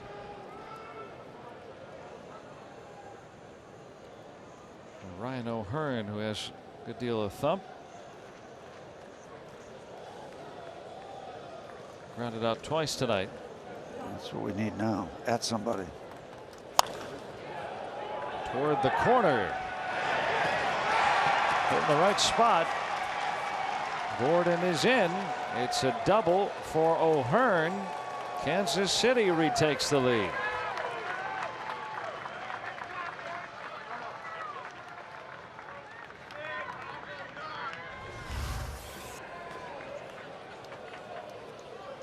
Right there, you see that center cut, and he didn't get a lot of it, but he was able to get enough to drop it down in the corner at right field, and now that's 4 in a row.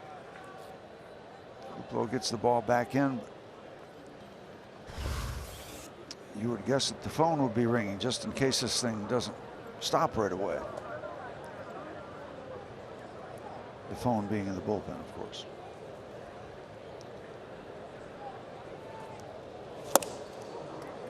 Now Jorge Bonifacio.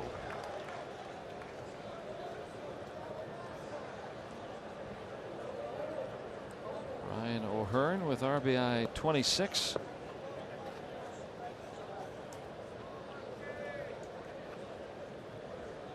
Four straight Royals hits, 5 in the inning.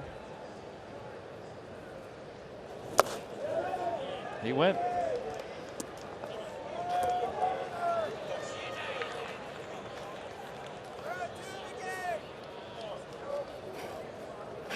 Now the Royals with 8 hits off Musgrove. You got to go back to mid-June, the last time he's allowed 8 hits in an outing. There's the commitment. Let's strike somebody out. Let's stop this stuff. Keep the ball out of the outfield now. Still 1 out. Runner at third base.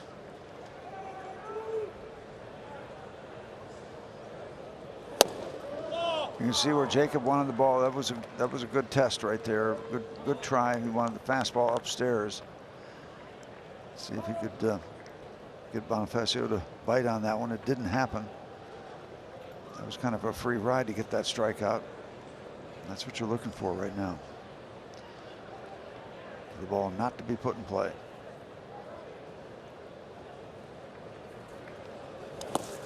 Good stop by Stallings. Overthrown. I mentioned those 8 hits he's allowed tonight. That game against Cincinnati, the only other time all year that he's allowed 8 hits. That's what you call trying to overthrow and throw the perfect breaking ball and try to throw it too hard. It's a hard thing to avoid. You're in a tough spot. You want to throw the perfect breaking ball, the perfect fastball, and just held on to it way too long. He knows he wants to get the strikeout. Now he wants to talk to Jacob. Well, this Kansas City team, while they hadn't been much of an offensive threat, as Feliz will get up, they have been, you know, in this stretch where they've been winning a good bit of games. They've won 14 to 21. They're averaging about 5.5 runs a game, and that's over 3.5 weeks. So they got a leg up on that right now. And they've been swinging the bats better. 5 hits in the inning.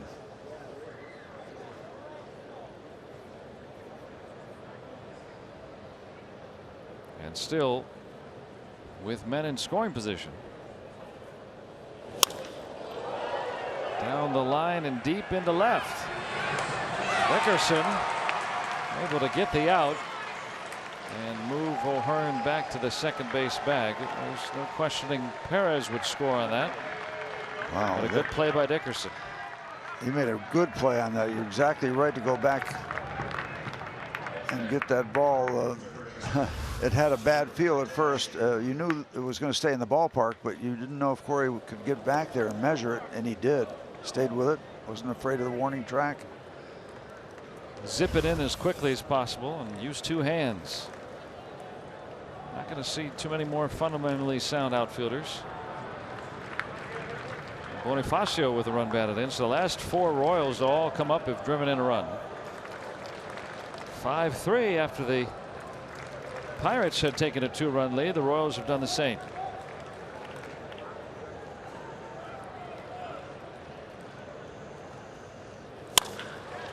Hard hit, but on the ground. And Newman gets the final out. 4 across for Kansas City, and the Royals lead 5-3.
There's several driving in runs for Kansas City at that top half of the 5th inning. Joe Musgrove trying to figure things out between innings.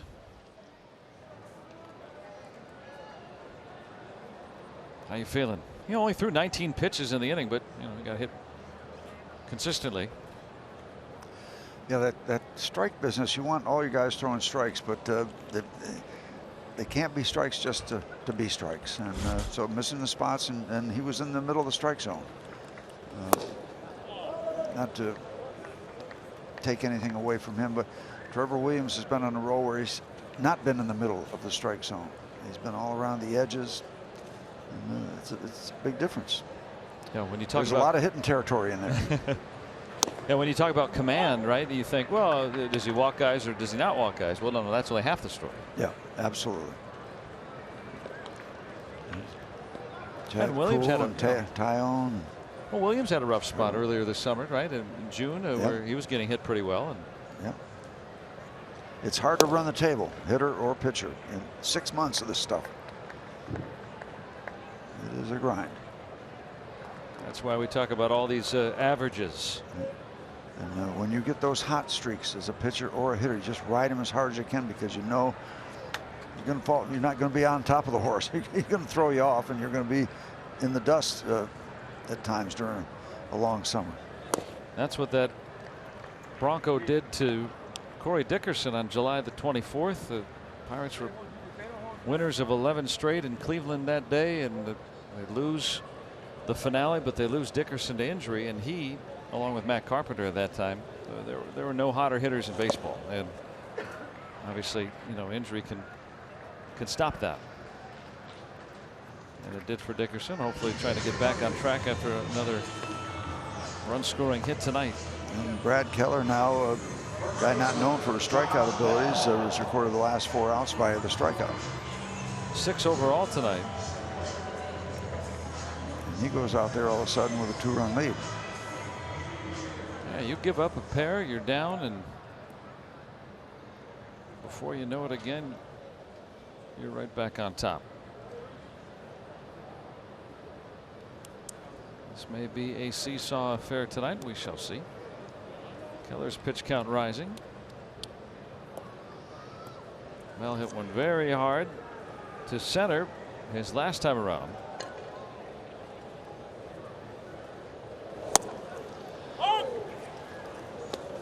Well, nothing sensational about number 56 right there, Keller, but you can see he doesn't look intimidated.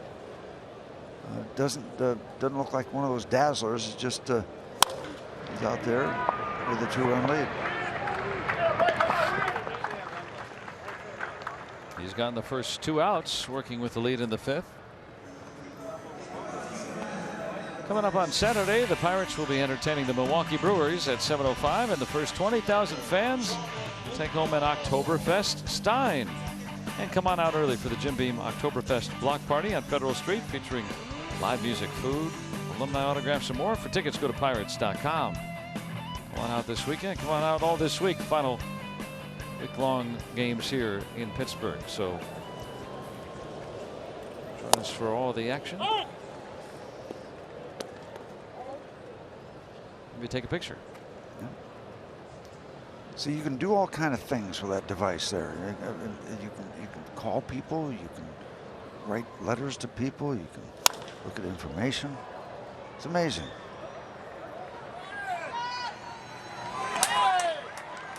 But you can't catch a fly ball with it. No, not yet. 1-2-3 inning for Brad Keller.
who was serving as the Pirates pitching coach with the absence of Ray Searage. And earlier today, he discussed just how seamless the transition should be. Yeah, I think it's going to be pretty smooth. Everything that's done over the course of the year is done through Ray, so we're always constantly communicating on things, whether it be changes or how we're attacking hitters. It's always gone through him, and that process is not going to change at all. And I look forward to the next 3 games at least and see what happens from there. So you heard Justin say the next 3 games, that's about the minimum that Ray is going to miss. And knowing Ray, he's going to try to get here as soon as he can. So at the earliest he's going to return, that would be Friday. Depends on how he's feeling and how the surgery goes and that type of stuff. But in the interim, pretty seamless transition, Joe and Steve, wouldn't you say, from Ray Searage to Justin Message, who has watched a lot of these guys make their way up through the minor leagues. He's been a coordinator and a pitching coach in the minor league system for a while.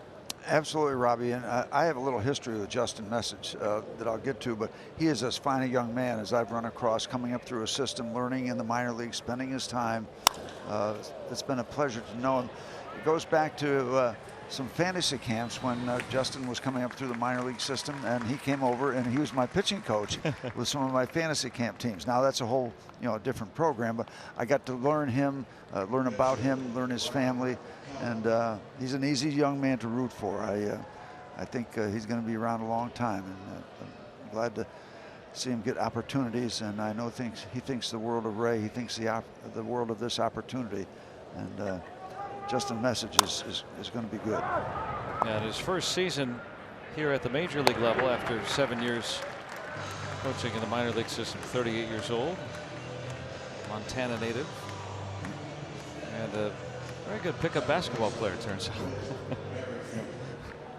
Yeah, we had a lot of fun at the fantasy camp, so I got to know him. It was a pleasure. Two quick outs here in the top of the 6th. That's good. Good bounce back. Hopefully it's a 1-2-3 inning for Joe.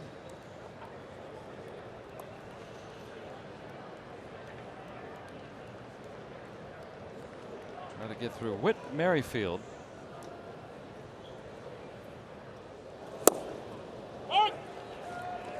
I'd be interested to see what the bottom of the 6th holds for him. He's scheduled to bat 4th, but again, it's just 77 pitches. There's activity, and Pirates had Phillies working before, so we'll see how this plays. Yeah, Joe's come out here a new man at the top of the 6th. Now it's changed. I got brawled up, and if that spot does come up, that means that there's a man on.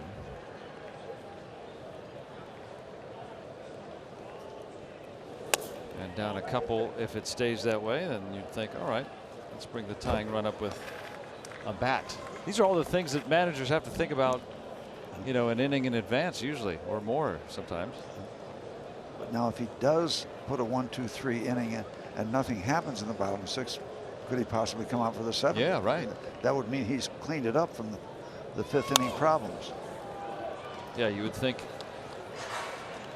if he, makes this a 1-2-3 inning, why wouldn't he repeat that in the 7th if the spot doesn't come up? Part of the National League strategy. Stay tuned. And the Royals, maybe to a man, aren't as familiar, but their manager certainly is, having managed in the senior circuit before. Merrifield extending this at bat after falling behind 0-2. First 2 pitches, bang, bang. Now he's extended it. Joe still has a chance for the 1-2-3 inning. Only other time tonight was the 4th. He'll do it here. Off Impressive. Speed. Yeah, Musgrove with a 10-pitch frame and keeps it a 5-3 game.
That might be the end of his evening as Clint Hurdle talking with him. Let's take a look at our Built for Baseball, brought to you by T-Mobile. And you saw Clint Hurdle there. He was once a phenom for the Kansas City Royals back in the late 70s. Before there were prospect lists and top 100s and all that stuff, he would have been on the top of all those. Pressure coming up. Poster boy for front cover of Sports Illustrated. And Alberto Mondesi, when he homered a couple of years ago as a 20-year-old, he was the first Royal to do that since Clint Hurdle back in 1978. So 78. be in the big leagues at 20. Tall cotton. And he had some good years, as Mondesi also is looking like he's going to have some too. As Kramer has struck out 3 times tonight. Number 7 for Keller. Who, by the way, the last 3 starts has gone into the 8th inning, 2 out of those 3, and the other one was 7 innings. So he's big, he's strong, and he's rolling right now. 6'5", 230. You don't really picture those guys getting tired. That size. Started the year as a reliever. It was a Rule 5 pick, meaning plucked him off the minor league roster of the Arizona Diamondbacks. Somebody saw something. Yeah, and you're obligated to keep him. And a lot of those times those guys are buried in the very back of the bullpen, and you pitch only when it's a one-sided game. But he kept pitching well, and then he was used as a late inning reliever. And they had some injuries. Try him out as a starter. Somebody saw something. First time Newman's been retired tonight. 2 out of 3 evening. Catcher, Stallings.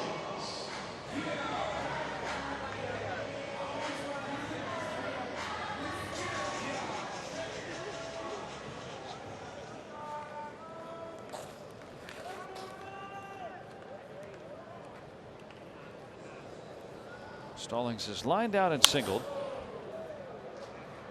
Again, a lot of work lately. Cervelli was originally in the lineup. He also got work a couple of days ago when Cervelli was ejected from the game. Got to finish up. Flu-like symptoms for Cervelli today, but good enough to be in the dugout.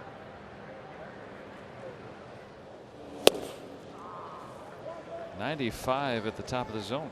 Well, this young man who is that big getting stronger. Didn't see 95 earlier in the ball game.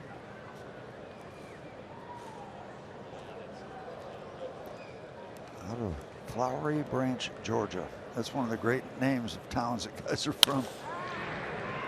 Little dribbler sneaking through. Good night for Jacob.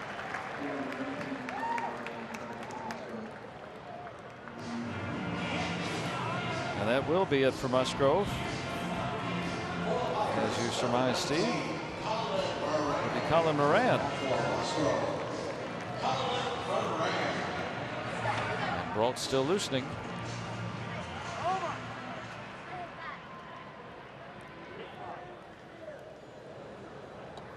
So Musgrove done after 6 tonight.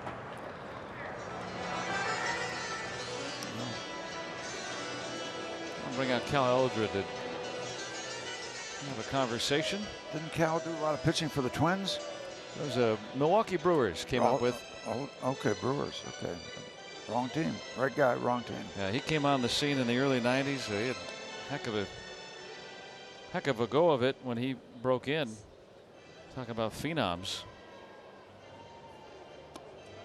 Also with the White Sox and the Cardinals, a 14-year big league career for Eldred.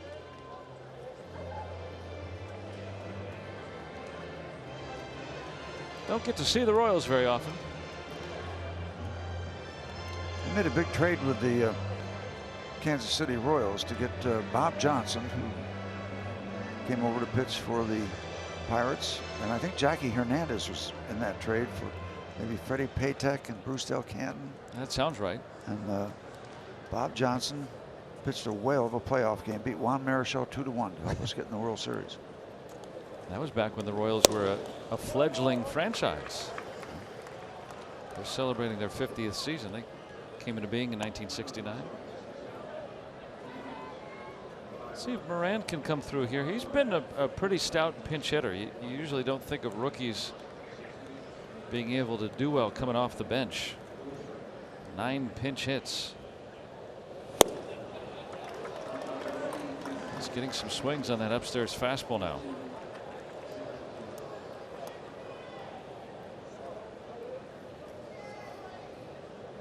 '94, '95 is not like '97, '98, but still tough to get up there and keep your swing intact, keep it level.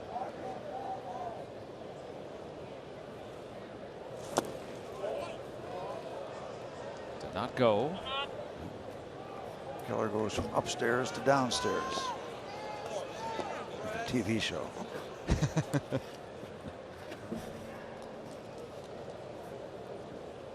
I wonder if you could find a couple of characters for that TV show. Any Pirates come to mind? Any TV character names? No, I hardly remember the name of the show. Yeah.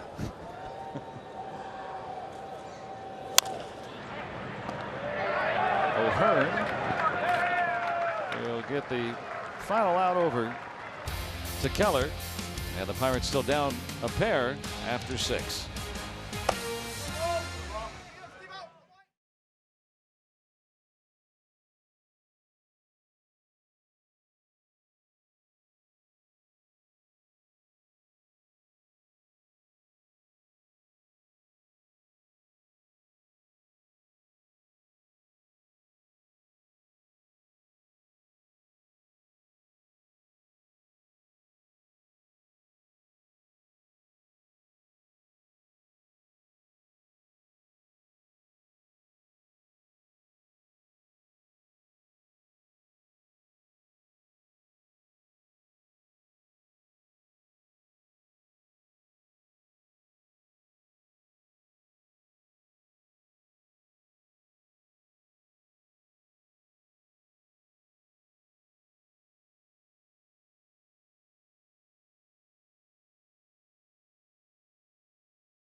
Adam Frazier fouling that ball right off his right knee as we look at our Allegheny Health Network injury update.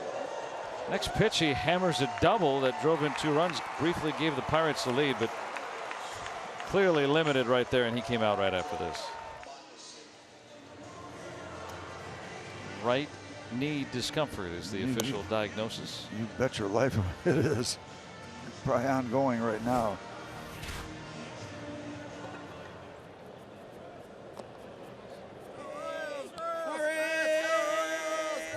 Yeah, a little bit of rain just starting to come down and not seeming to bother anybody. Stephen Brault on to work here in the top of the 7th. Numbers for Stephen: appearance number 39. 5 of those 39 were starts.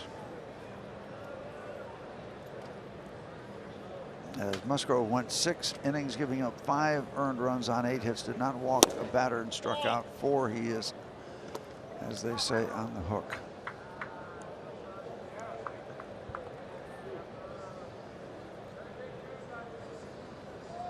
Alberto Mondesi, very speedy and has shown some power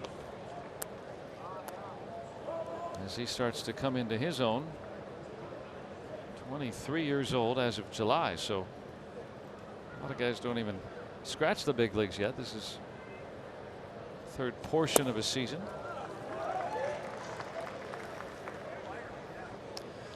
Stephen working away exclusively, first 3 deliveries.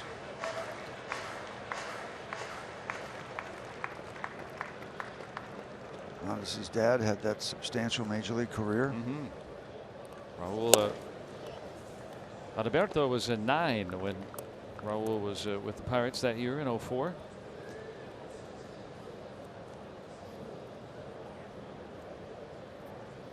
Then all of a sudden he wasn't with the Pirates. The great disappearing act. Yeah. Can't remember much of the details other than the fact that I don't believe there's a lot of advance notice of the departure. Yeah, the family business, but tending to something. Yep. Stay there. Kept tending. Who's going to get it? And Bell in fair territory has the out. So the leadoff man gone in the Kansas City 7th. And the Royals are in town for 3 games. A look at our Nissan road ahead. Eric Skoglund goes for the Royals against Jamison Tyone, searching for win number 14. The action your way at 6:30 with Pirates pregame. The same for Wednesday night. Chris Archer against Heath Philmeyer. All the action right here on AT&T Sportsnet. Always talking ball. And Brault greets Gordon with an out. Yep, and then an off day, and then finish up the home schedule with 3 games against Milwaukee. Seems like we just saw Milwaukee. Yeah, like, as in yesterday. They're leading the Reds right now 4-0 as they continue their pursuit on the Cubs, who go to Arizona to begin a series tonight. Pirates didn't do them any favors. They won another series against the Brewers.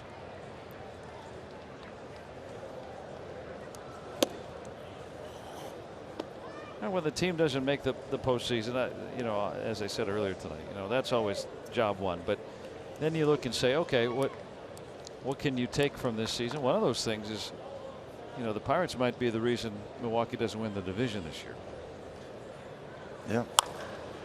They played them very well. And Brault pitching very well in this 7th inning. Just 9 pitches, a 1-2-3 inning. Hey, let's stretch. Pirates playing from behind here in the later innings.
Way to go, Stephen Brault.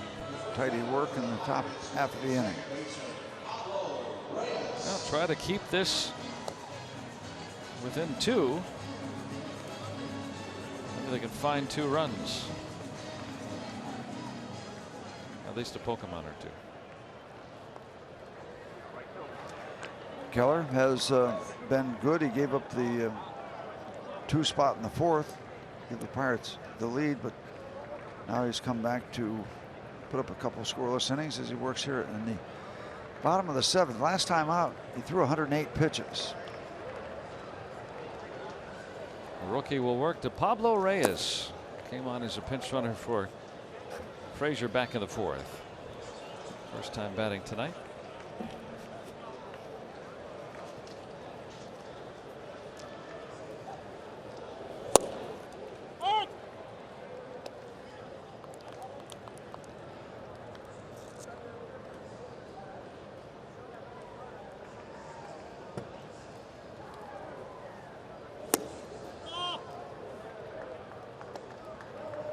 And they've got activity.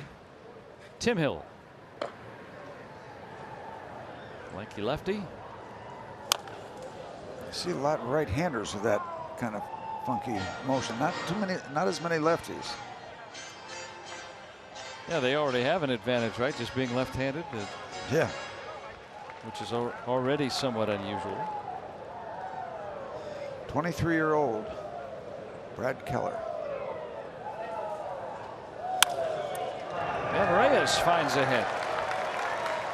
Okay.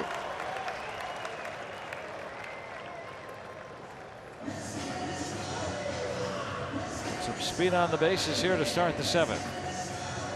And it'll bring the tying run to the plate. I was looking at the wrong number. That's pitch number 104. Okay. He's gone as many as 114 in his rookie season. We're in mid-September.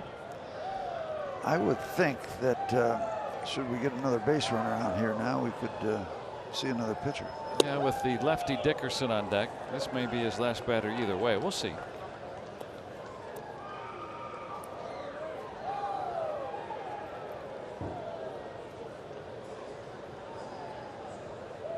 Dickerson, better results against righties, so try to play the percentages. I would think managers rely a lot more on statistics, you know, than say if it's the Cardinals in town tonight. You know, you got a feel for the other team. Yeah. Like you said, there is video. There is, you know, there are scouts, but you know, maybe rely a little bit more on that stuff.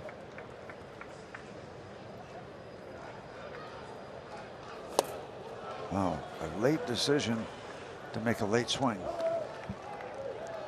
Awkward.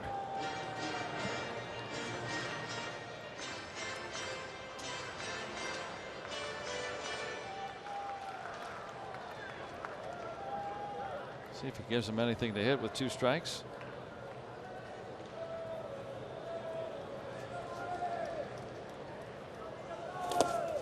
Answer is no. Reyes took a big break from first just in case it got away far enough. Good first instinct.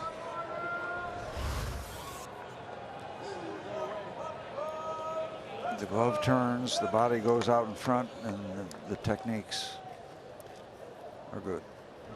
Mechanics. Reyes, okay. He's got the quickness to check it out. Yeah, if you're going to make it, got to make that first step. He did, and then shut it down. Yep, you better be sure. You're down 2 runs. There's our base hit. It's our turn to get 1 or 2 of those. Yep, he'll take it. Now let's see what Ned Yost wants to do. Yeah, he hit it 70 feet, ran 90, and he's got a base hit, and that's going to be it. Yeah, left on left. Ned will go with Hill.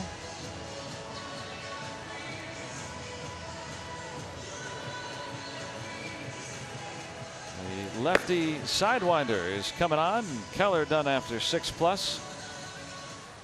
Working with a 2-run lead.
of the Pittsburgh Pirates and may not be reproduced or retransmitted in any form.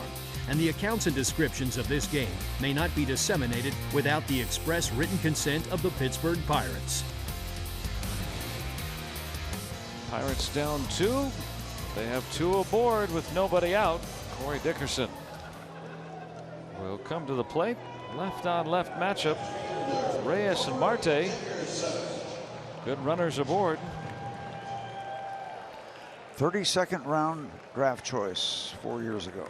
32nd round. And here he is in the big leagues. Good for him. But hopefully not so good for him tonight. Yeah, rookie giving way to another.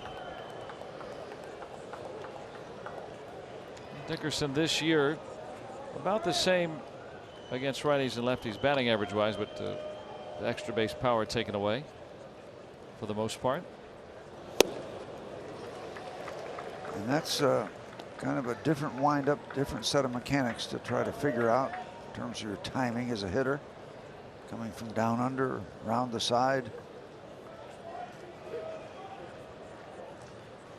And he gets a lot of ground balls, so in this scenario the Royals would love that. Dickerson choking up.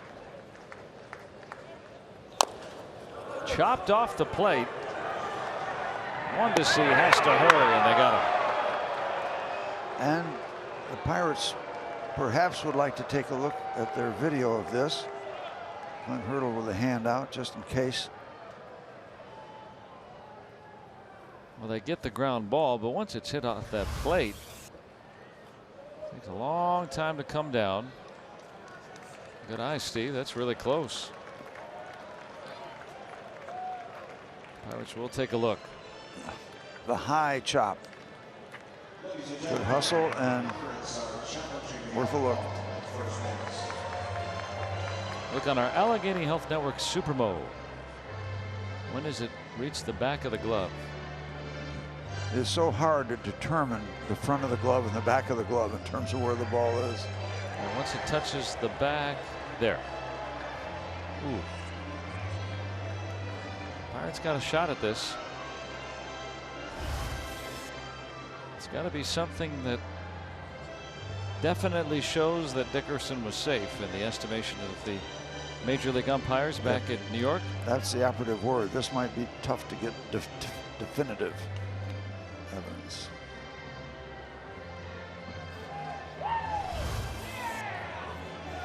This has got to be the best look right here. You're going to be able to see when it goes in the back of the glove right there. Ooh. Now they can also look at multiple angles and time them up so that they can say, okay, well, did his foot touch? Here comes the call. He's still out. The Pirates will be out of challenges. Call stands.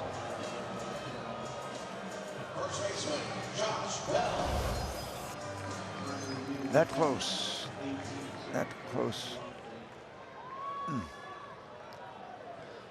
All right, well, we still got 2 men in scoring position. It is a 2-run game. A base hit could get everything started even again. And the men in scoring position now. If Bell did what he did back in the third, lining a single to center, this will be a tie ball game. Hard chop. Mondesi, a little double clutch. That allows Bell to be safe. Reyes is in, 5-4. Now, do the Royals want to take a look at this play at first base? Bell was flying down that line. He knew he had a chance.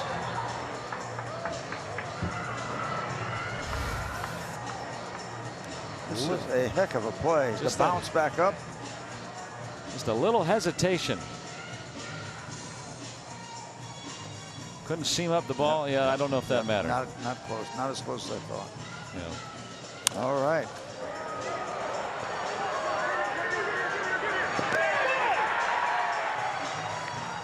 Run's going to score no matter what. Yep.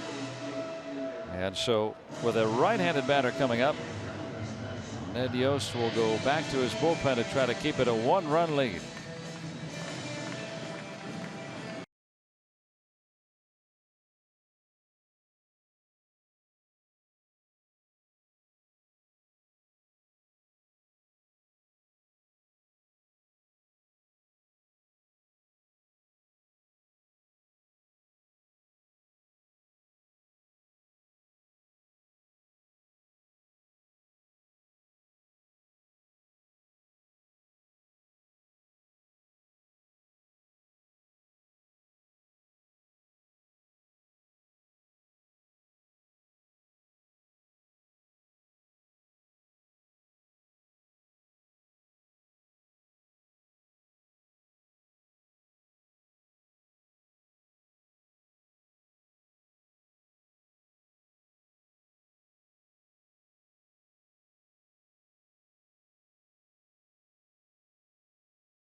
As he left with a 2-run lead, it has been cut in half. As you enjoy a Miller Lite, look forward to the whole true moment later in tonight's game. All right, still in business. Didn't cost us an out to get that run in. Now it's Luplow against Jake Newberry. Now we told you that Tim Hill was a 32nd rounder. This guy was a 37th round pick, and he's in the big leagues. Luplow chases a low and outside breaking ball.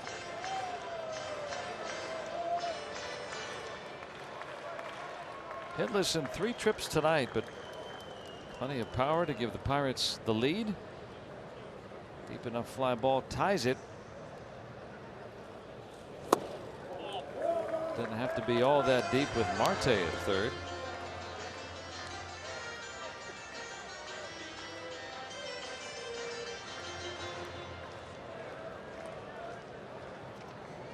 He had an infield hit. So did Josh Bell. He's at first.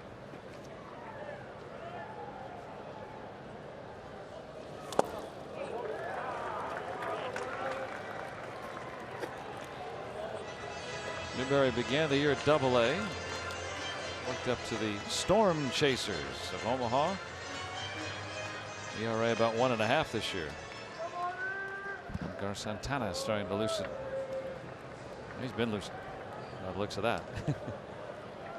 Jordan still got the edge in the count. Hot smash. Right at Dozier. Cannot hit it much harder. Dozier playing the line. That extra base is written all over it. Right on it. And then in it. And now that fly ball doesn't do anything.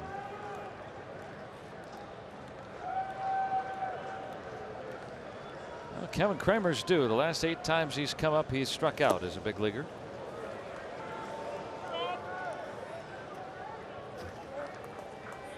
As he gets adjusted to his first major league action.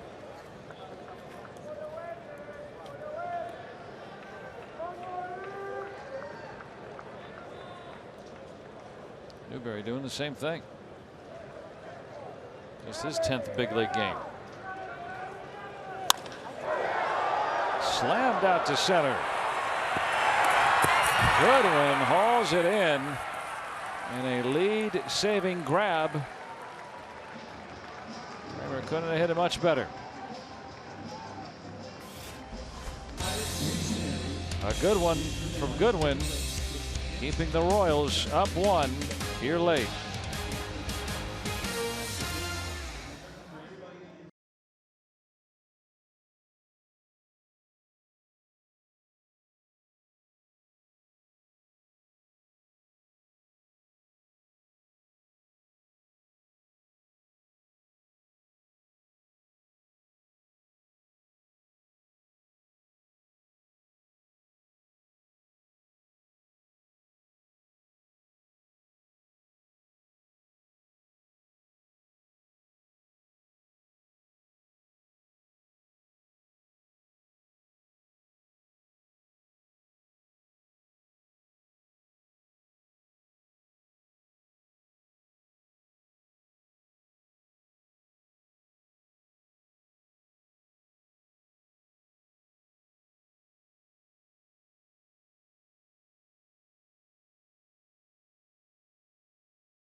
Pirates get 1, but Strand 2.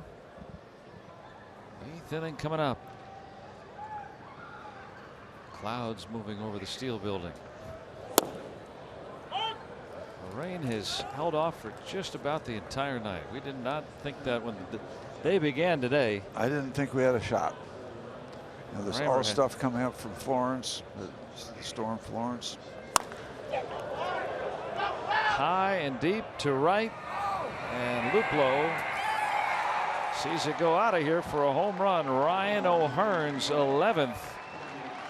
That's the first time ever Stephen Brault has given up a home run to a left-handed batter.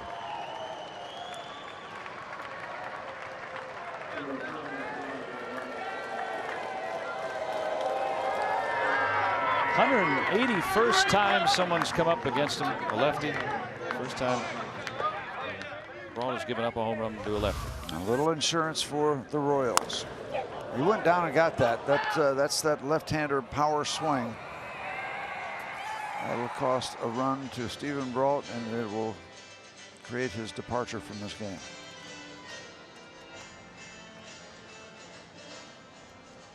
In this ballpark. Didn't make it by much, crawled back up over that yellow line. But it's official. Pitching change, and now a 2-run game.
Here in this first going in the major leagues, 11 home runs since being called up about 6-7 weeks ago.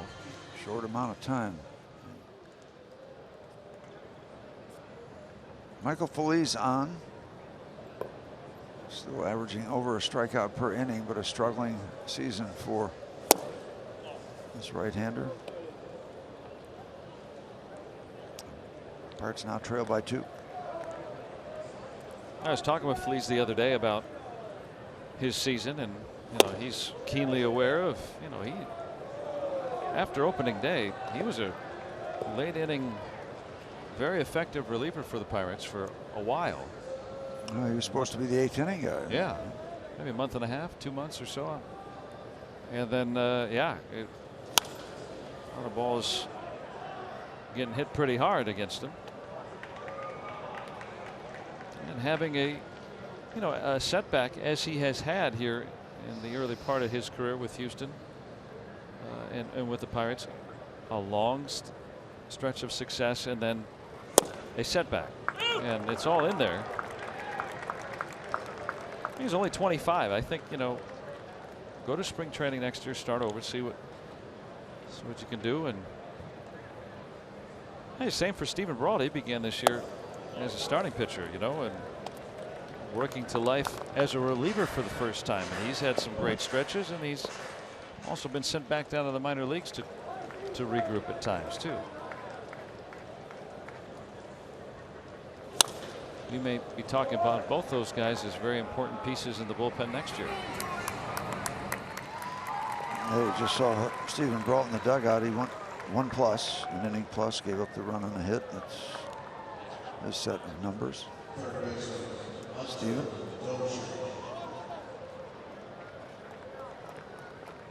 An important home run. Yeah, that takes the lead back up to 2. Is that an Irish enough name, Ryan O'Hearn? Dozier went, strike 1.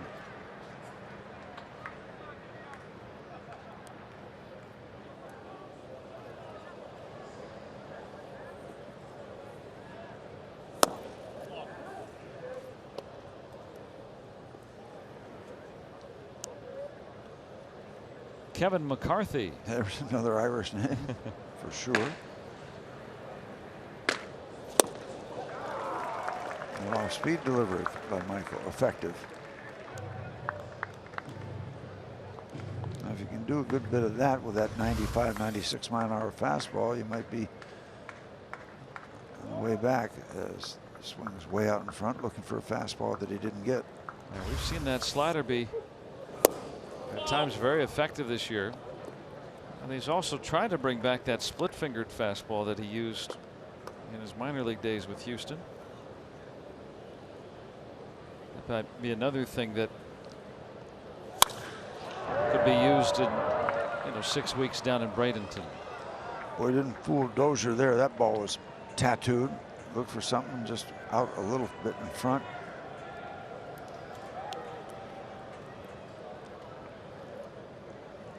Brian Goodwin, who made that sterling play to end the last inning.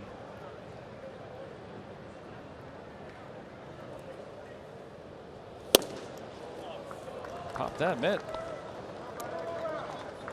Hey, you like a guy that's 25, he can bring it, and at times can have a really sharp slider. I mean, he's still one of the top strikeout guys, strikeout rates since he's been in the major leagues. You can see why. And again, looking for a fastball that wasn't there. It was the breaking ball, nowhere near the strike zone, but he started the swing early enough. Oh, you see Kramer there. He was the batter ending last inning. Pirates had the tying run at third, the go-ahead run on at first. Both would have scored on that if it didn't go into that tiny gloves. And Keller in line for the win. Still as such. You can win the game with your gloves sometimes too. You mentioned the name Jackie Hernandez earlier. Yep. Recorded the last out a long time ago in a very important ball game for the Pirates. Game 7, 71 World Series. After Earl Weaver said you cannot win the World Series with Jackie Hernandez at shortstop.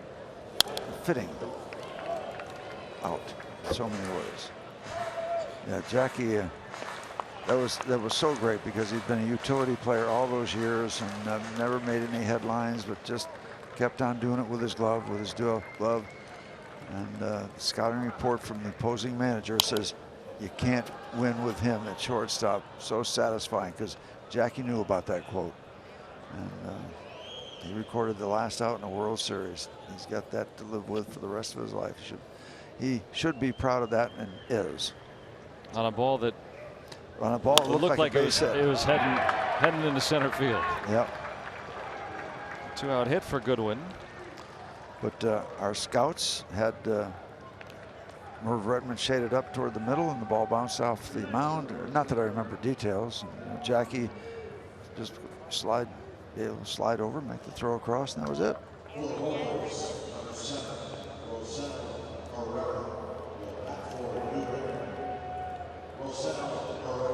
He's got the ground ball he wanted, but got through. Have to get through one more. Rosell Herrera briefly with the Reds at the big league level.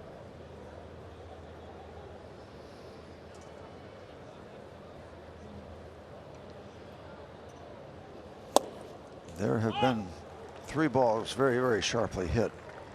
The home run, obviously, the base hit by Goodwin in this ball. that was hit, or by Goodwin, hit hard. 104 miles an hour on StatCast. I think that qualifies. Yes, it does. From what I've learned about it. You get over, I guess you get over the 100 in that category and you got something to look at. That departure. And when it's hit harder than it's thrown.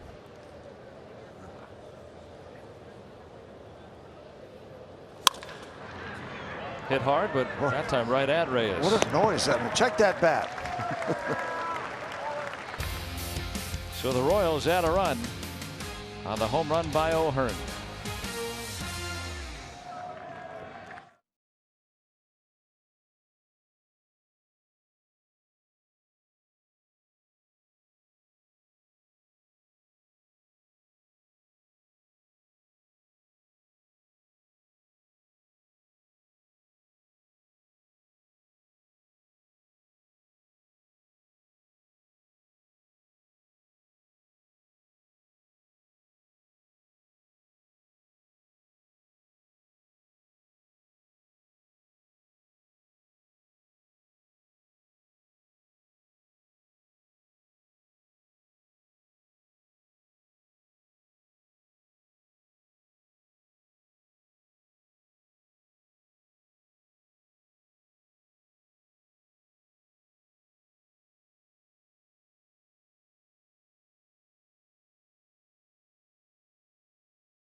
Is brought to you by the Chevy Silverado and your Western PA Chevy dealers. And by Levin's, the official furniture and mattress supplier to the Pittsburgh Pirates. For the best quality, service, and value, shop Levin's. Let's go Bucks! Having fun on a Monday night here at the ballpark, but Pirates trail 6-4 on the UPMC scoreboard. Maybe a late comeback tonight. They'll have to try it against Kevin McCarthy, who comes on to work here in the bottom of the 8th inning. More traditional delivery. McCarthy's numbers, appearance number 59, he has given up 6 home runs out of the bullpen. Something to think about in a 1-run game.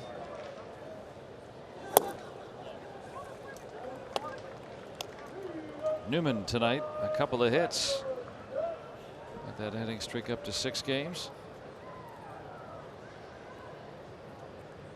And Stallings on deck. He's got 2 hits tonight. You need that bottom of the order to get aboard again here. See that speed on display. But Dozier makes a nice play. Hard to outrun that baseball.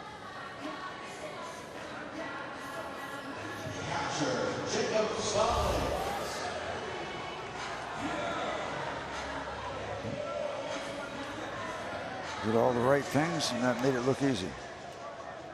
Yeah, college shortstop Dozier.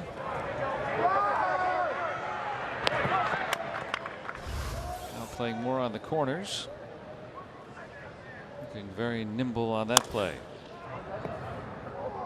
And they're guarding the line. So a couple hits by Newman, a couple hits by Stallings, but we still trail by 1. Adam Frazier left the game tonight with right knee discomfort, fouling a ball off his knee and then doubling in 2 runs. That was back in the 4th inning. Put the Pirates up 2 runs. So both teams have led by multiple runs in this game.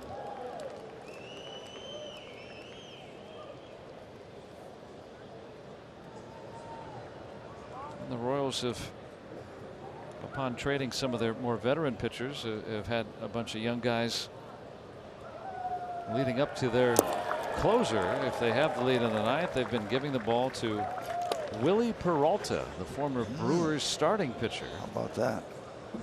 That is such a departure from that World Series you're talking about 3 years ago, when it was just lights out bullpen. It was just match, set, and game. And now more of a piecemeal effort. You know, they're trying to put together a young core of players they can build around. And talking to some of their folks, it's not going to be immediate. It's going to take some time.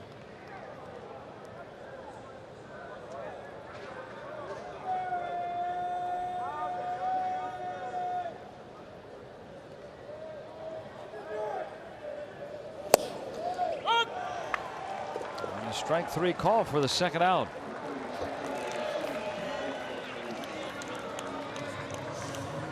It seems like I can remember that part of that World Series, Joe, was speed, fundamental baseball, and bullpen.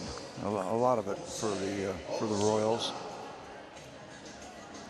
Yeah, I mean, it was funny to see the Royals and then the Giants also, but really the Royals getting to the World Series 2 years in a row because they put the ball in play a lot. Yeah. Yeah. And it looked like baseball was trending in that direction, and then all of a sudden home runs just jumped out of nowhere. Yeah, they worked the fundamentals, and they worked it well. Under Ned Yost. But that was becoming, you know, how baseball goes to one thing and then it does the next thing. Every sport does that, of course, but it was looking like the Royals were kind of being trendsetters in that regard. Contact. Alex Gordon, part of that 15 outfit, and famously held up at 3rd in 2014 in that thriller of a Game 7. And still to this day, you know, you say, well, would he have been thrown out? Yeah, almost for sure he would have been thrown out after that single and 2-base error that got him at 3rd, and then Bumgarner finished it up. I mean, that was one of the greatest endings to a World Series you'll ever see, and we've been treated to a lot of those here in this decade. Osuna's going to leg out an infield hit. He's got that kind of speed.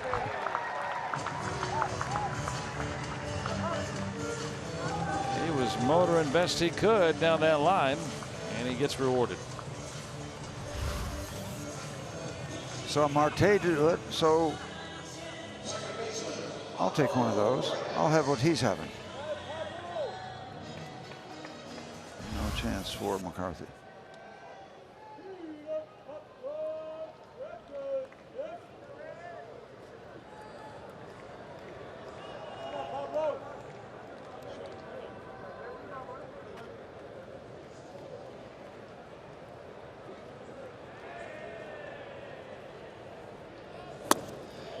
Normally you might see Reyes pinch running in this situation, but he's up at the plate. Yeah, the Pirates' options off their bench now. They don't really have a major upgrade there.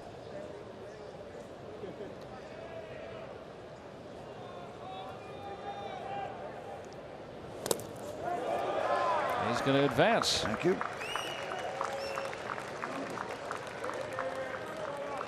There goes a wild pitch.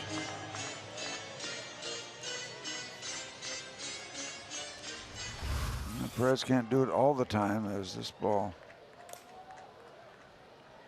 I don't know if it got a piece of the plate or not, but off it goes.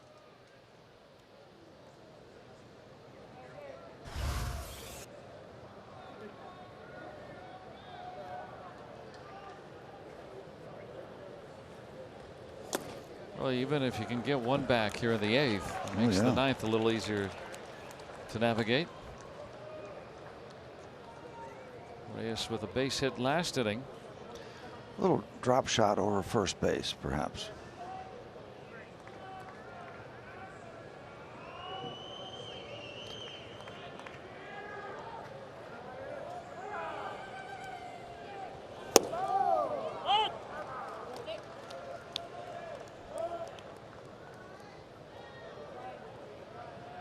Felipe Vasquez joining Edgar Santana. I guess that would just be if they have the lead. There's much work to be done with 2 outs to get to that point. Yeah, the only time he would come in is if they score 3 or more in this inning.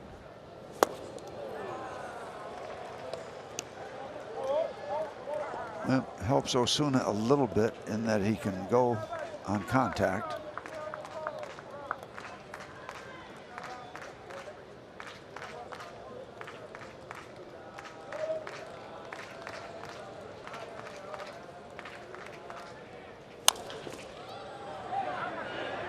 Dozier.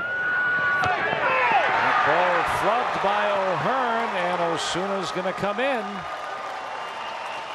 And the Royals trying to give it away here with the wild pitch and the errant throw.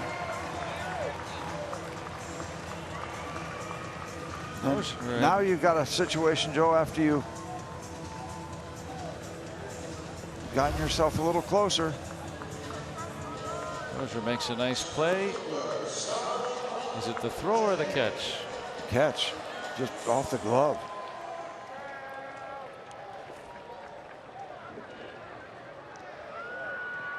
Now Reyes, would you be surprised if he didn't go here? That's where the speed helps, right? You got to hurry, and O'Hearn not able to get in that throw. I would think that he would be assessed the error on that. Either way, the Pirates have made it a 1-run game. So give Reyes a single and an error to allow Osuna to score. That's on the first baseman. And that's a good call because Reyes was getting down that line pretty good.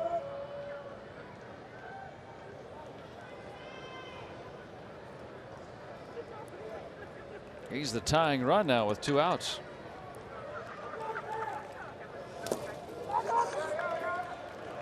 Perez able to keep it under his watch.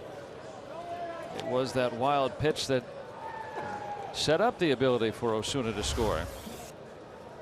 Osuna did a great job running the bases. Another ball down in the dirt. Yeah, think about Osuna beating out an infield hit, advancing on a wild pitch and scoring from second on that ball bounding up third. Never left the infield. Right down the line. Reyes off to the races. It gets stuck in the corner. The tying run is going to score here in the 8th. Inside the chalk and down the line. Fortunately, not bouncing off the screen toward the right fielder, but going all the way down to the foul pole. And then they had problems there, so an easy trip for Reyes to come around. And now we're 90 feet away from that scenario of Vasquez coming in. There's the problem down the line. Back and forth we go.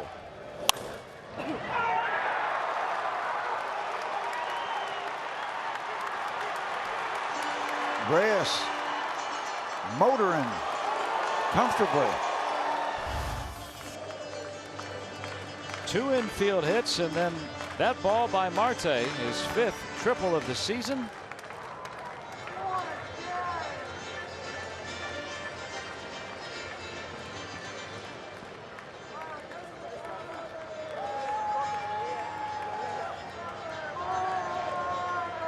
Six here in the 8th. Nova cooling Mr.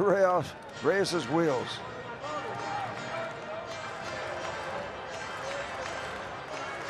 And now Corey Dickerson, who's driven in 1 already tonight. This is fun. Both teams have come from behind multiple runs And number 6 ties it at 6.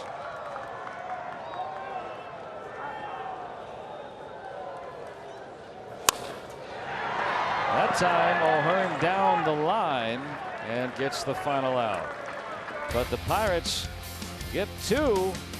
6-6 as we go to the 9th.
Starling Marte's game-tying RBI triple with 2 outs. That part of and also the gift wrapping from the Royals created this tie. Reyes getting aboard with that infield hit as well. Well, tomorrow, this is any indication how this series is going to go. Pirates and Royals. Jameson Taillon is going to oppose Eric Skoglund, the left-hander. And we'll bring you Pirates pregame presented by WB Mason. It's on your way at 6:30 tomorrow night here from PNC Park. Always must see TV when you see Taillon getting the ball. Santana, the third Pirate pitcher out of the bullpen, will work against the top of the batting order for the Royals.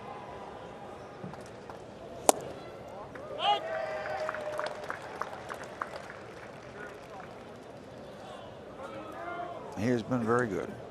67 appearances. One of the most used rookies in Pirates history. Bell's right there.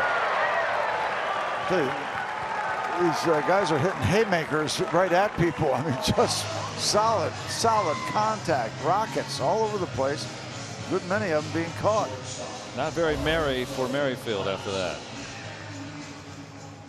Well, that's part of today's positioning, yeah. Right, and all the analytics and everything, and they know where you're going to hit it.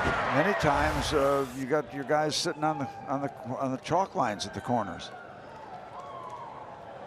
It's great to keep that speed off the base pass. Let's keep this speed off the base pass. Merrifield can run. Mondesi can run. You don't need a stolen base with a 6-6 ball game in the 9th. Yeah, a single can turn into a double really fast.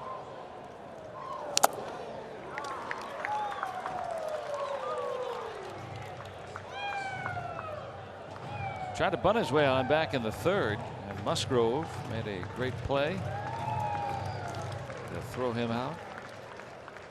Did have a base hit in the 5th tonight.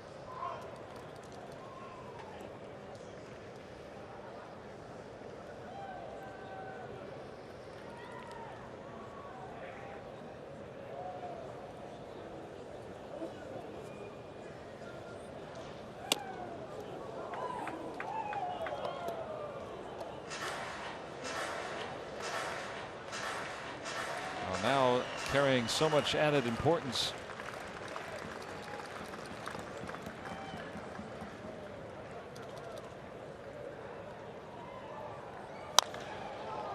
underneath it. Tied him up a little bit, enough to get pitch in and kept it in the ballpark. 2 up and 2 down.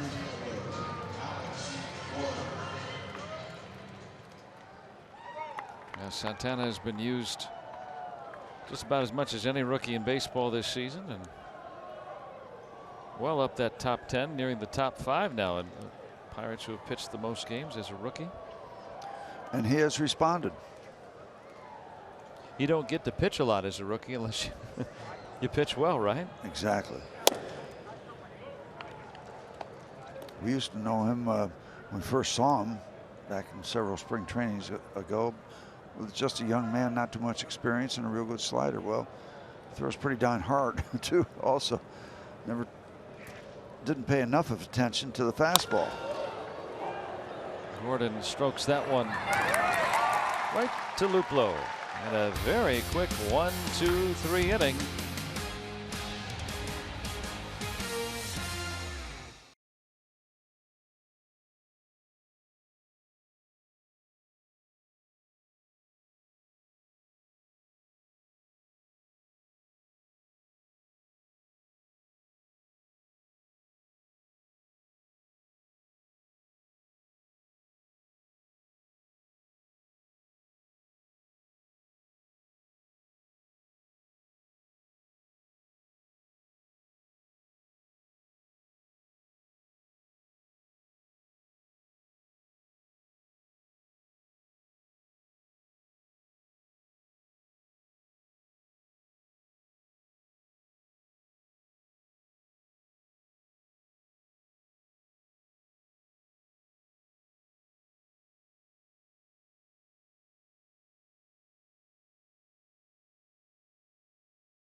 Bottom of the 5th, Christian Yelich, his 31st of the year, his 13th in his last 27 games, then adds the triple. He has hit for the cycle.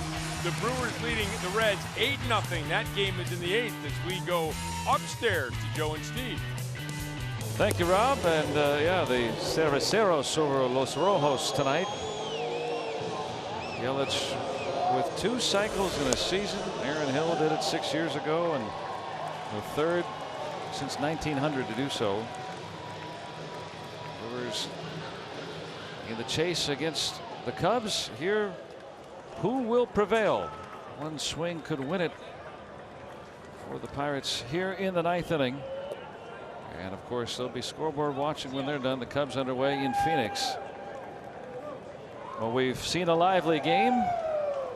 The 9th will be no different. Ben Lively, former Philly.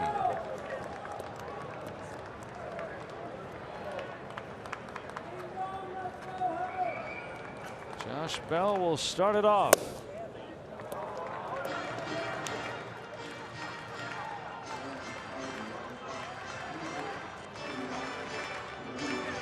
Two hits tonight.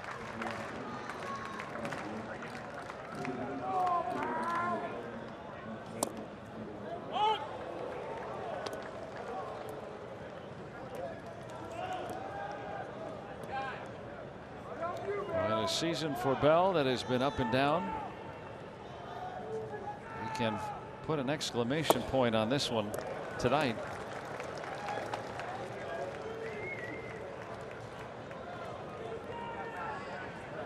Had that memorable game winner against Milwaukee heading into the All-Star break.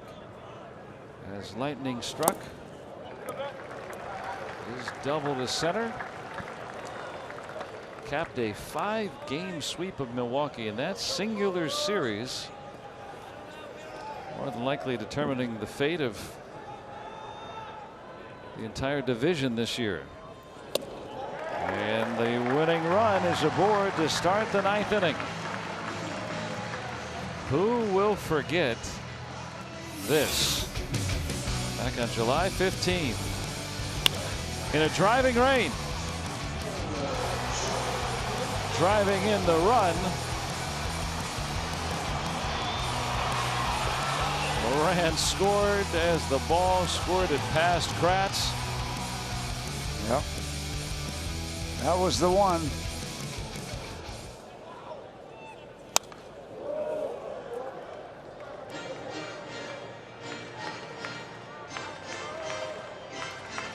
Well, when you think of late game heroics, what better name than Jordan? Have up in this situation.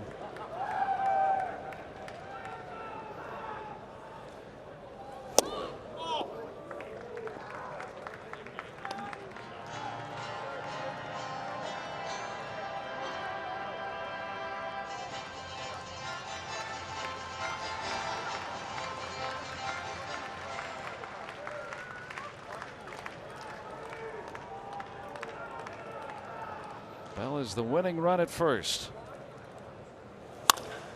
Not smash again to third, and they'll get 2.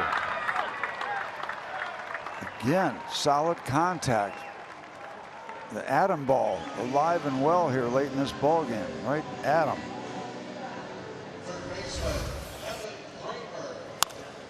The last time a liner. Pretty good turn at second base too on a low throw that was on the outfield side. Had to go out, get it, come back. Great point. And they get it done. Got to get out of the way. Yeah, the fact that the ball got to Dozier so quickly helped a lot in that play.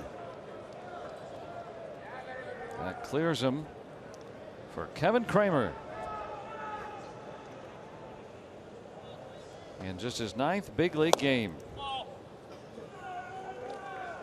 Well, at first, just getting called up was the biggest thrill of his baseball life. Then came that first hit. What about the moment that you start thinking about when you're 6 or 7? Bottom of the 9th. And have a chance to take one swing and win it. Yeah, yeah. Those are the fantasies that drive you at all those ages, all those mile markers along the way. What if I can live that part of the dream? And for most of us, that dream may die at 8 or 12 or 18. Well, it did for me, wanting to be a nuclear scientist. Just went away. Now I know what to get you for Christmas. Lab coat with your initials on it. Yeah, that's it. How about at age 24 for Kramer? He's going to get aboard. So 2 walks by Lively here in the 9th.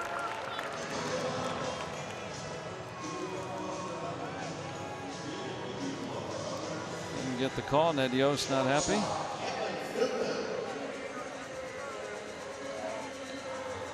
We'll see if Newman can deliver.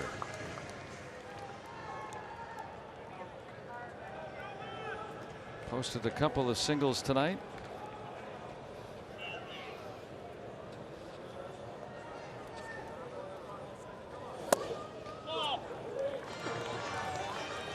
Could be a Seinfeldian finish.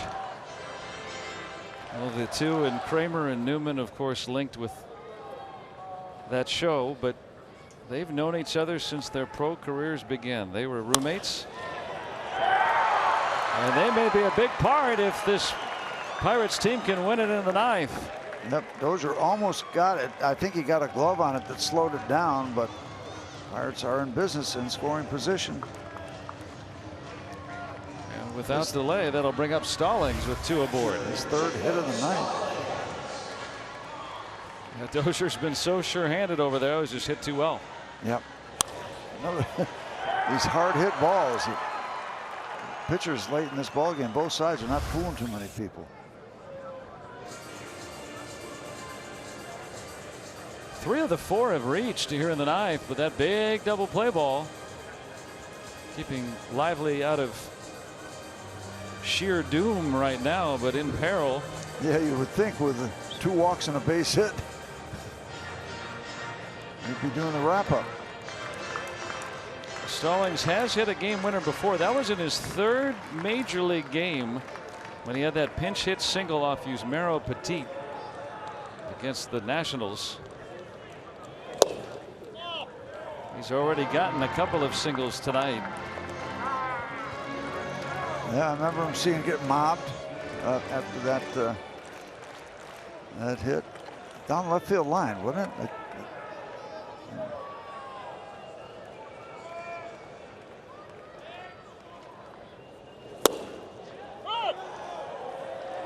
Count now even. Kramer at second base, a decent base runner, at least an average runner. And with 2 outs and a tie game in the ninth, Windmill's going if he's got any chance of scoring.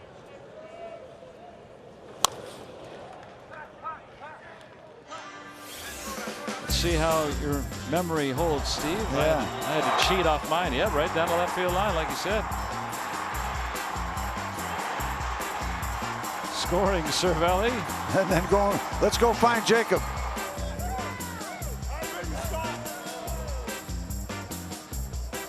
Got the Gatorade bath. They come out of that dugout like they're on Jacob's ladder. Can he be the hero tonight again? Sure. Yep. No rule against it. And with the winning run at second, Gordon, Goodwin, and Bonifacio making their way in a bit. Yeah, they're playing up. Give themselves a chance to make a play at the plate. Because you're right. I think there won't be any doubt of Cora waving him around. As take a look at Francisco Cervelli in the on-deck circle. Scratch from Might not need him. Yeah, Stallings only in there tonight because Cervelli, a last-minute scratch with flu-like symptoms. And wouldn't it be sick if he was the one driving in the game winner?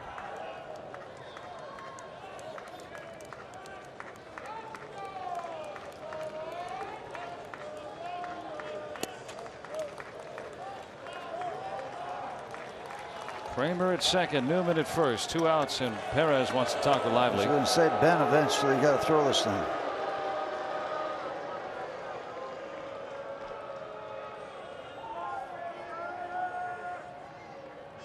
Lively still a relative newcomer, just his 2nd game with the Royals after making 20 career starts with the Phillies.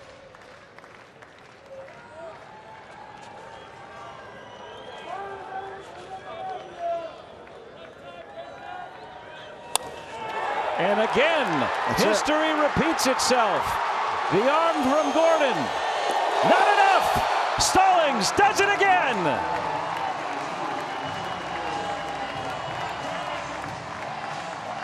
He wasn't even supposed to be in there today, and Jacob Stallings is the hero tonight. That is so great. So great.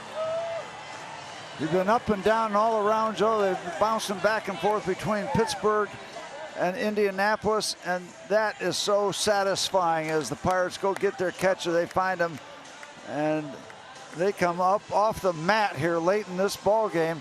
So many bullets being caught, and that little flare gets it done out to left field once again. And good for Jacob Stallings. Good for the Pirates not to quit on this one. And they keep it going, and they're now 1 game over 500. And the Pirates, on the strength of that hit, it was just like that one we saw early in his career. And at age 28, Gordon's throw, not enough. Stallings, a long-time minor league catcher here in September, getting a chance to shine again. Yeah, and you know what? You know, the records go away because it never gets old winning a baseball game at the major league level. And he's on it. The eyes have it. Winning never gets old. I don't care where you are in the standings. stayed on that curveball. And it was just a matter of Kramer busting through that door at home plate. And he knew he got another chance.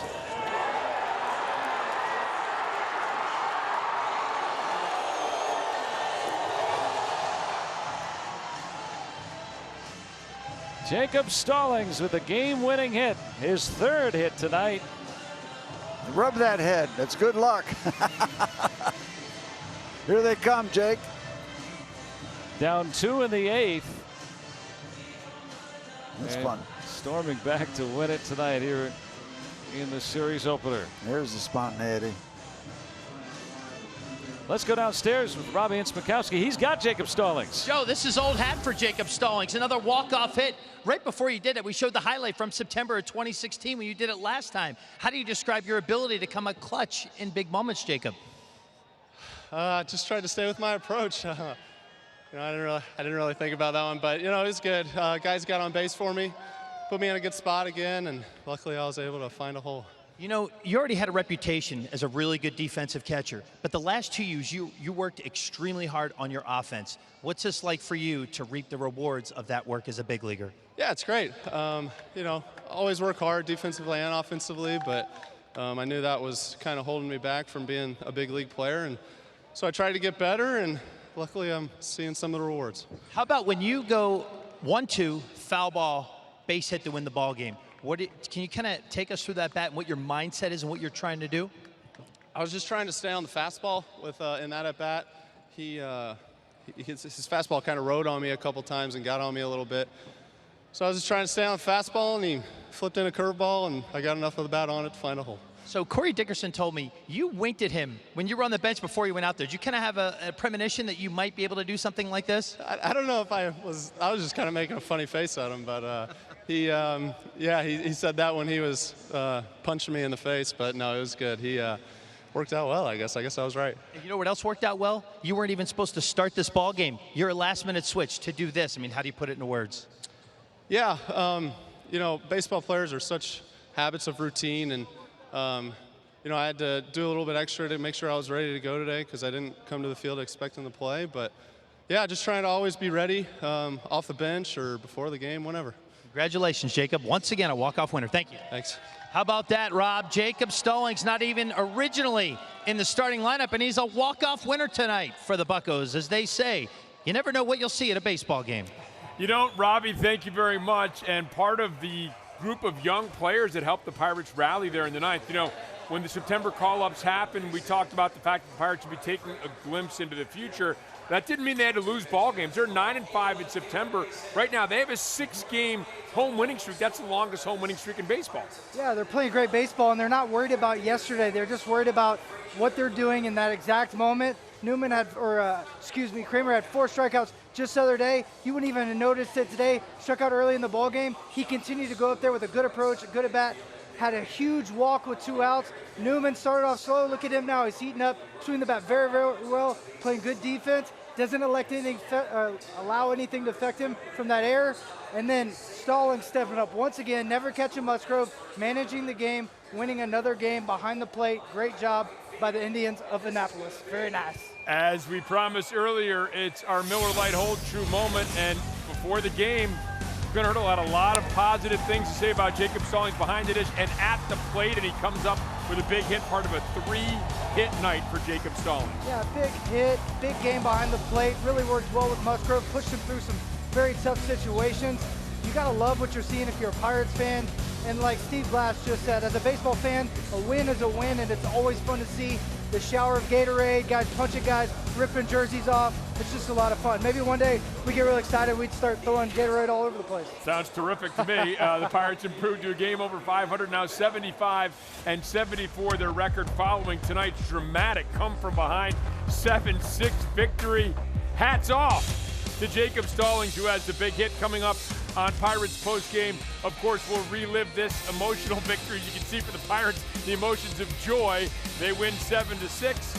We'll check back in with Joe and Steve here for manager Clint Hurdle and others when we resume on Pirates postgame.